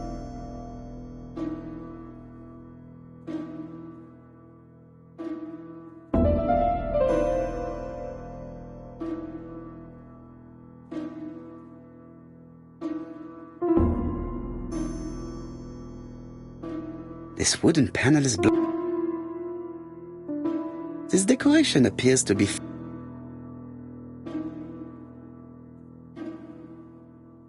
This code probably has some. This code probably.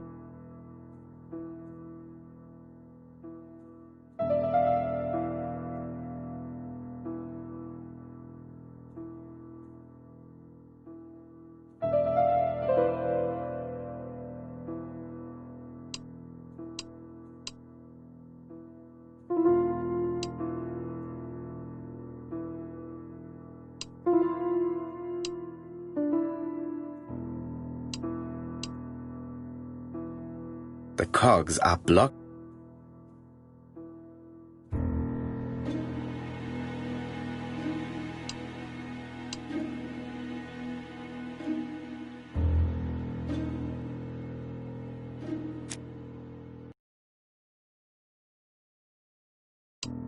Something on this clock. There, that's better.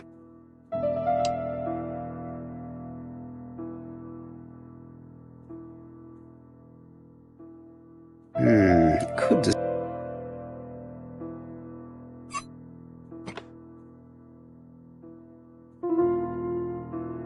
This leg is not well attached. Good. It should be possible. Look, a key. This could be useful.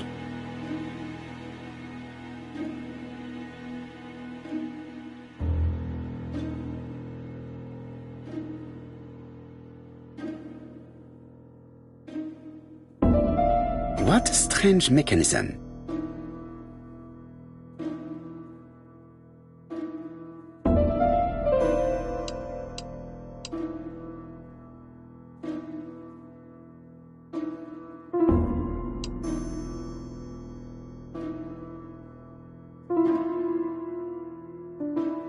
The cogs are blocked by the...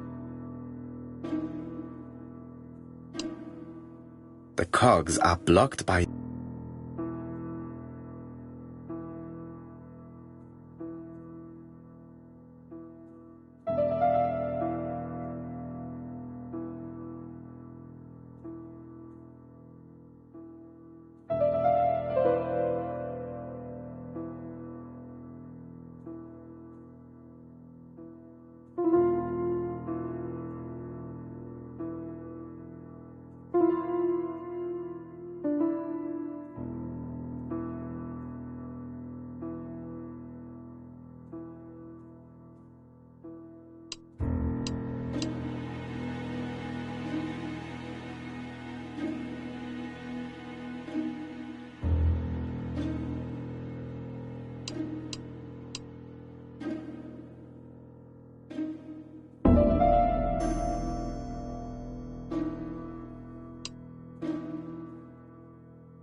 I definitely need an object.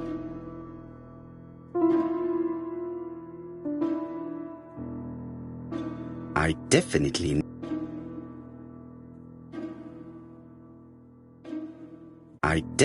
need an object to...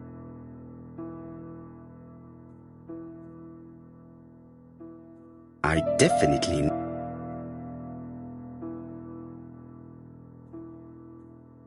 This metal disc is stuck.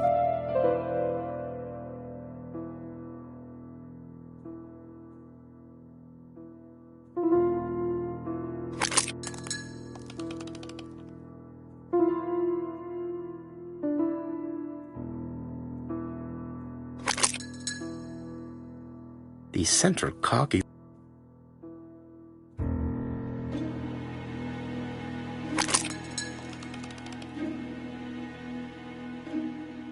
I definitely need an...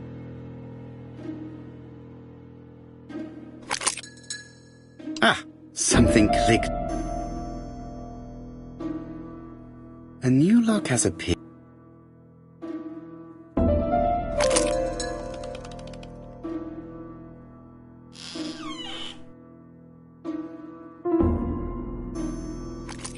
This could be useful.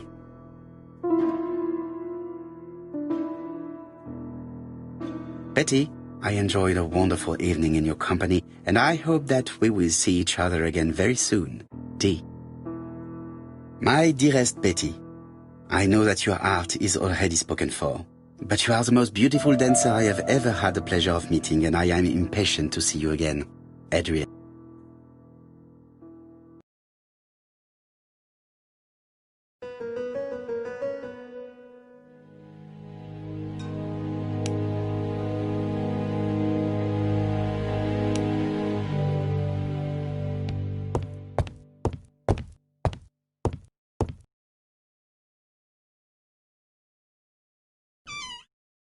This small key should be useful to me. Medicine to prevent voice loss. Did Betty have problems with her voice?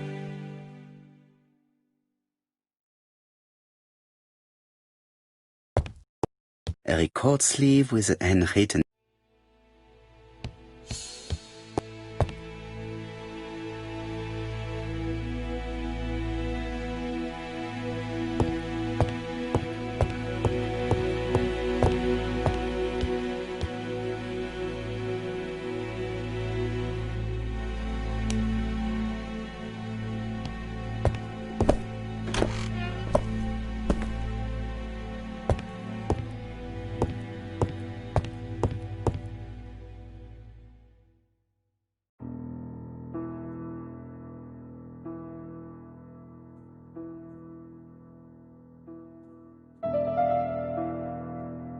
Let us see. What is this cupboard hiding?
This looks like solfaing. This looks like solfaing. This looks like solfaing.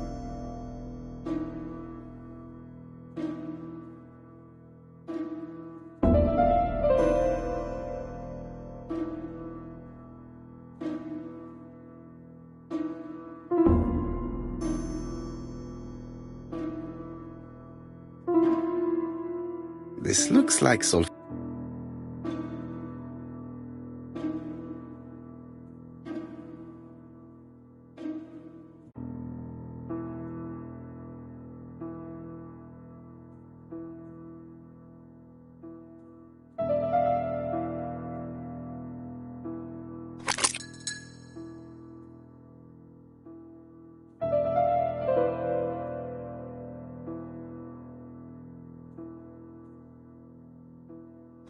That doesn't work.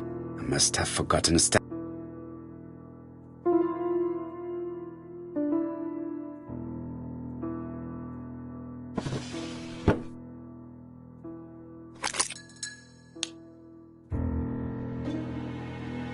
There is bound to be a clue somewhere.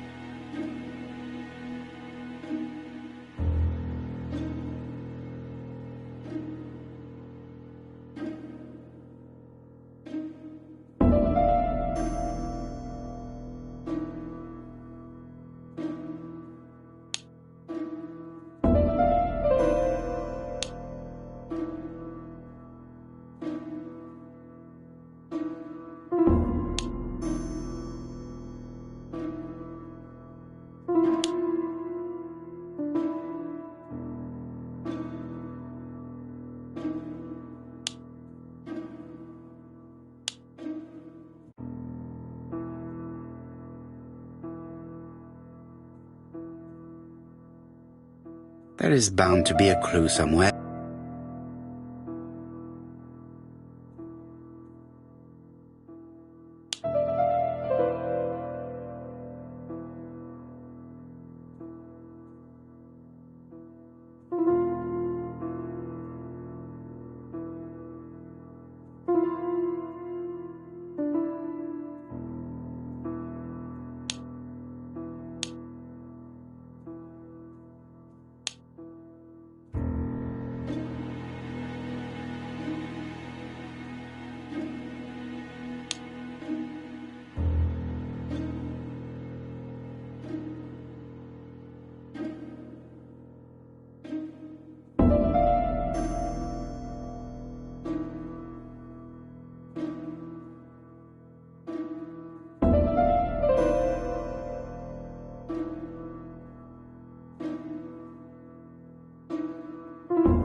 I heard the sound of a...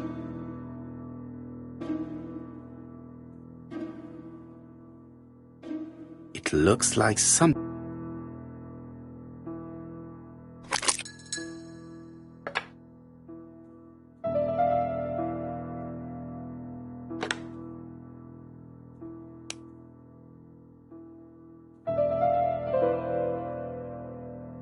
That doesn't work.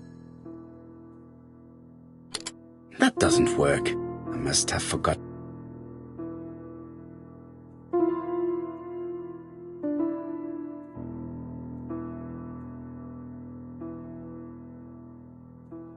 I cannot open it. That doesn't work.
That doesn't work. I must...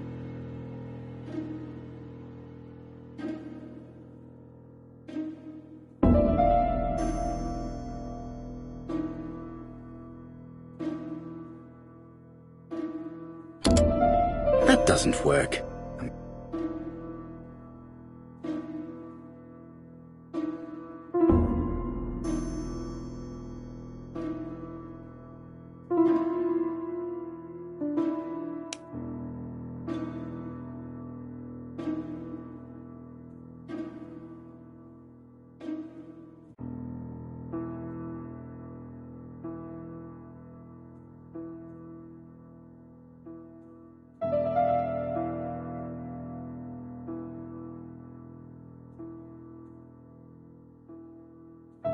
I just have to put the record on the gramophone and start it.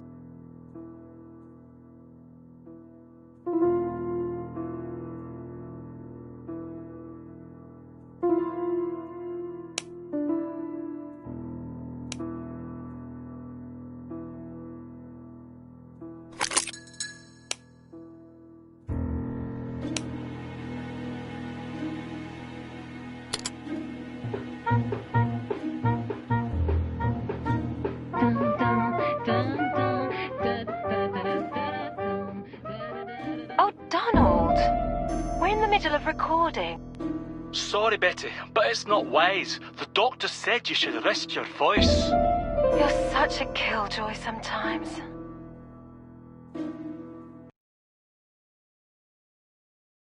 Betty was such a good singer. It's true. Did she have any problem with her throat? Yes, she had to be careful with her voice. Of course, she didn't follow the doctor's advice. If Don didn't insist, she... Well, it's too late for all that now.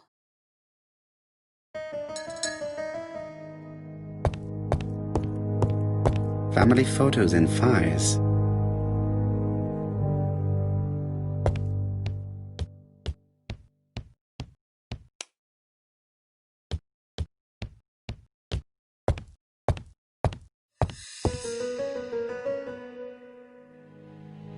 It looks like this woman is single, but she has feelings for someone.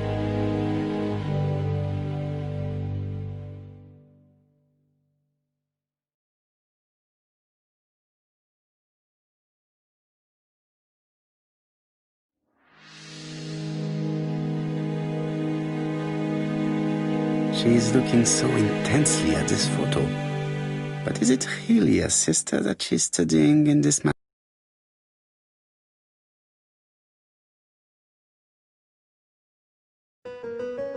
They made the perfect couple, am I correct?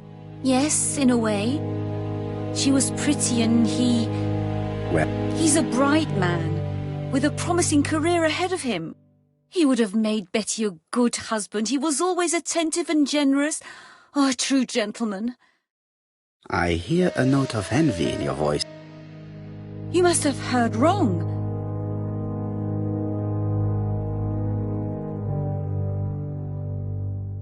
Donald appeared to be very much in love with your sister. Yes, he was mad about her. Mad, you say? Being madly in love can often be destructive, and Mr. Fraser was known for being jealous, I believe. No more than average. Men are always slightly possessive, especially when they are with a pretty woman. I am not your enemy, Mademoiselle Bernard. And you are not my friend either, Mr. Poirot, sir. Yes, but your lies are not helping Mr. Fraser, or you for that matter. I know that Fraser was jealous, but I wonder why you feel the need to protect him. Protect him? I hope you're not suggesting... That you are Fraser's accomplice? There is nothing to suggest that, at least not yet. It would appear that your sister's murder is the second in a series that we have to stop as quickly as possible. The first was in Andover, and the same as your sister, the murderer sent me a letter informing me that a crime would be committed in that town. Now can I count on your honesty? Yes, you have my confidence, Mr. Poirot. Don is a quiet and sensitive young man, slightly reserved too, and as is often the case with reserved people, when he flew into a temper, he completely lost control. He could be so violent. Betty was frightened. And when was this? The first time was about a year ago. But they rowed more recently. Donald found out that Betty had lied to him. She said she was going out with a girlfriend, but she went out for dinner with a married man. It was an awful scene. She told him that until they were married, she was free to go with whoever she pleased. Donald turned quite pale and started shaking and kept saying one day... Well? He'd commit murder. So you were afraid that he would become our main suspect. I know that Fraser was jealous, but I wonder why you feel the need to protect him. Exactly. Had you not told me about the case, I would never have dared to tell you about this little matter. Don loved Betty with all his heart. I can't imagine for one instant that he would hurt her. Very good, Mademoiselle Barnard. Thank you for your help.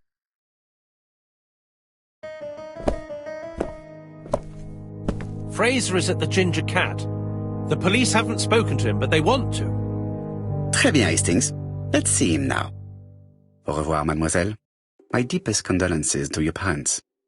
Of course, Mr. Poirot.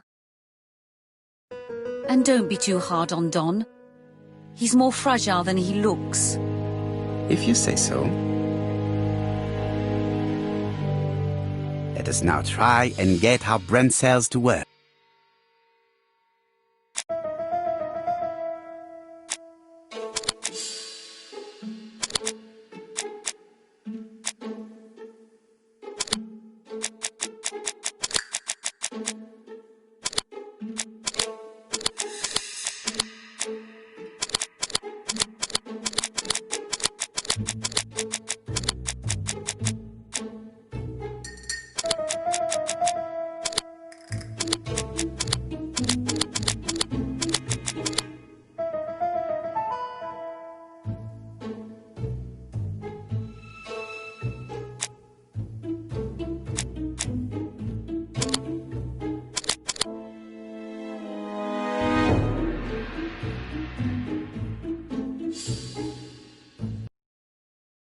Let us now try and get our brain cells to work.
You've seen Fraser, Hastings. What is your feeling? He's a big chap.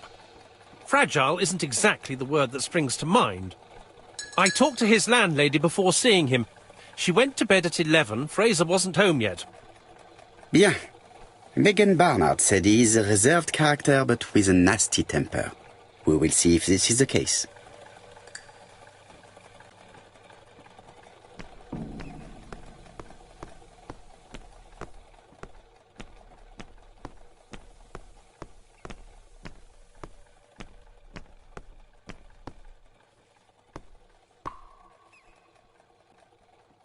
Could it be the same buildings as on the victim's photo?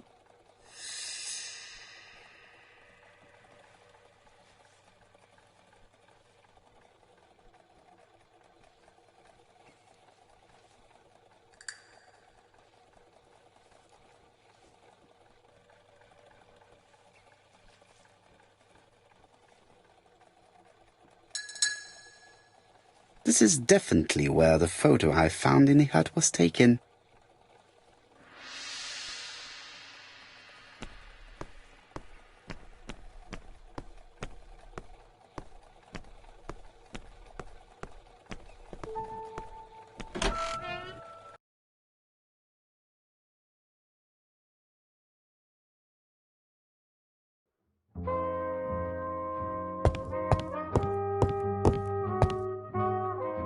How do you do, Mr. Fraser? You Hercule Poirot. Mr. Hastings said you wanted to speak to me. Yes. I know that it may not be at the right time, but I would like to ask you a few questions.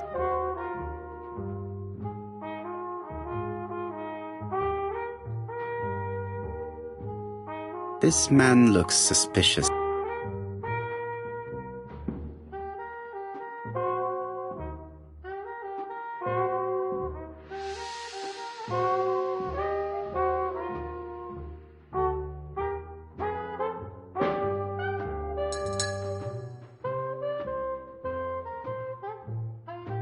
Donald Fraser is in a terrible state, as if he hadn't slept all night.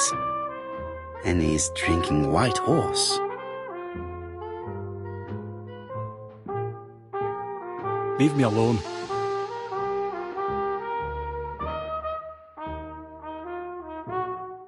Tell me that it's a mistake. That Betty isn't dead. Sadly, your lady friend has been murdered, Mr. Fraser. Oh, Betty, if only you'd listened.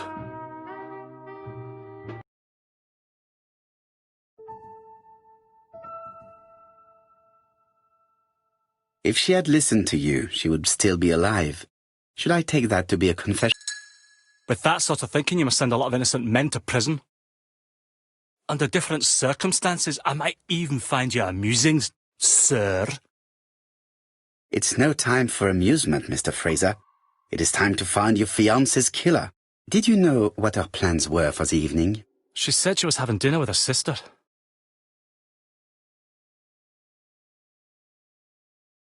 Yet, Megan only returned to Bexhill this morning, Mr. Fraser. I didn't know. Right. May I ask you what you were doing yesterday evening? I spent the evening working. Your colleagues can confirm this? No, I often take work home with me. Therefore, you have no alibi, Mr. Fraser? That's right. But that doesn't make me a murderer, Mr. Poirot. I would like you to leave now, please.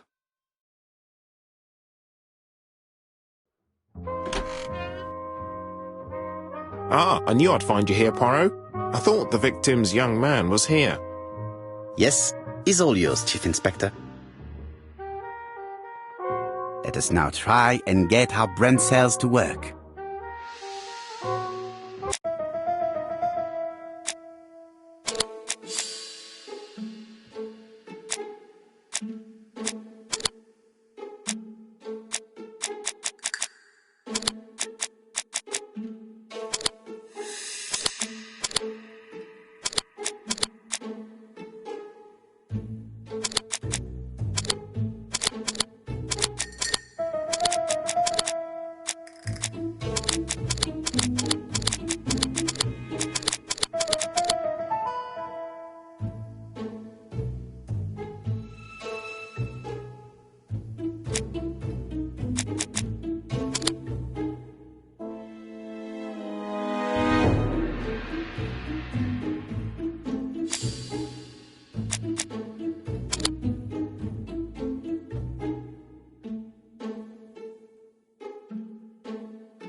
Fraser doesn't have an alibi and he's extremely jealous. You are very skilled at summing up. And yet you haven't asked Jap to arrest him. It is too soon. But I agree, without the letters announcing the crimes, Fraser would already be behind bars. Bon, I think we have enough elements. Let's reconstruct the events at the scene of the crime. I can't imagine how the murderer wasn't seen, though.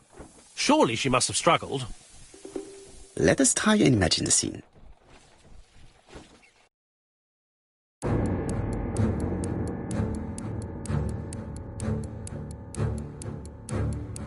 The killer and the victim are walking on the beach. Miss Betty has a bag, a belt around her waist, and carries her shoes in her hand. Both of them walk slowly to hut number 5.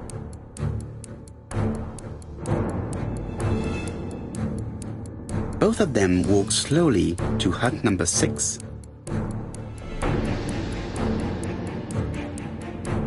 Miss Betty enters the hut. She leaves without her belongings. Then she hides a coat.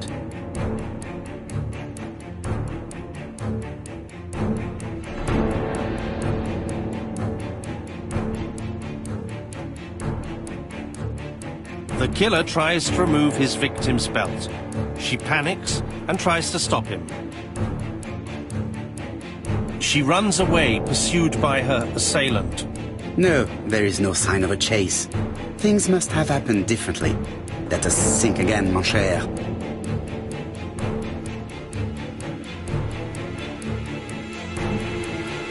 The killer and the victim are walking on the beach. Miss Betty has a bag, a belt around her waist, and carries her shoes in her hand. Both of them walk slowly to hut number 5. Both of them walk slowly to hut number 6. Miss Betty enters the hut. She leaves without her belongings. Then she hides a coat.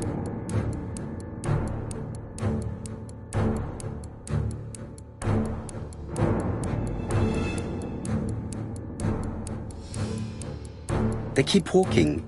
Then she removes her belt. The murderer moves behind her and then attacks her by surprise. The body falls, lifeless, on the sand. Everything appears to match the crime scene, mon cher Hastings. That is exactly what happened.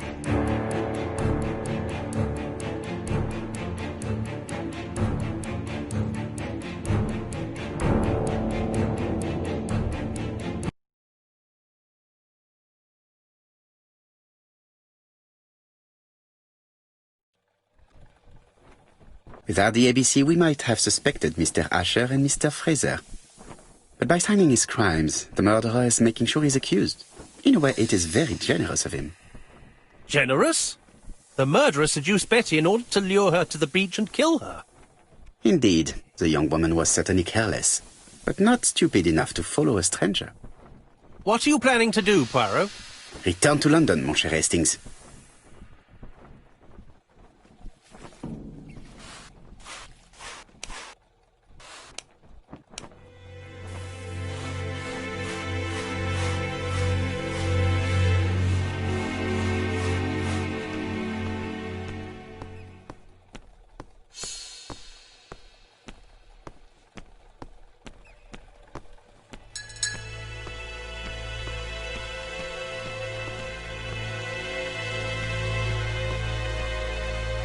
Right, back to London. There is nothing more for us to do here.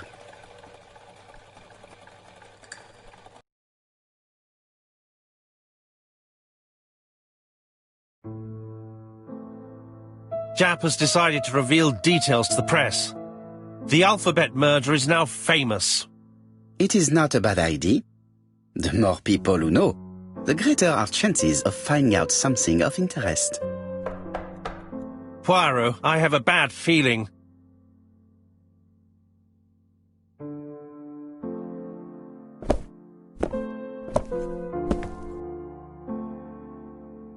Poor Mr. Poirot, not so good at these little criminal matters as you thought yourself, are you? Rather past your prime, perhaps. Let us see if you can do any better this time. This time, it's an easy one. Churston on the 30th. Do try and do something about it. It's a bit dull having it all my own way, you know. Good hunting. Ever yours, ABC. Good hunting. Did you hear that, Poirot? The murderer seems to be taking it all as a game, a challenge. He will strike on 30th in Churston. We must warn Scotland Yard. No time to lose. We must prepare our suitcases for Churston. Mon Dieu, it is already 10 o'clock. I will call Scotland Yard immediately.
When we receive the first letter, Hastings thinks...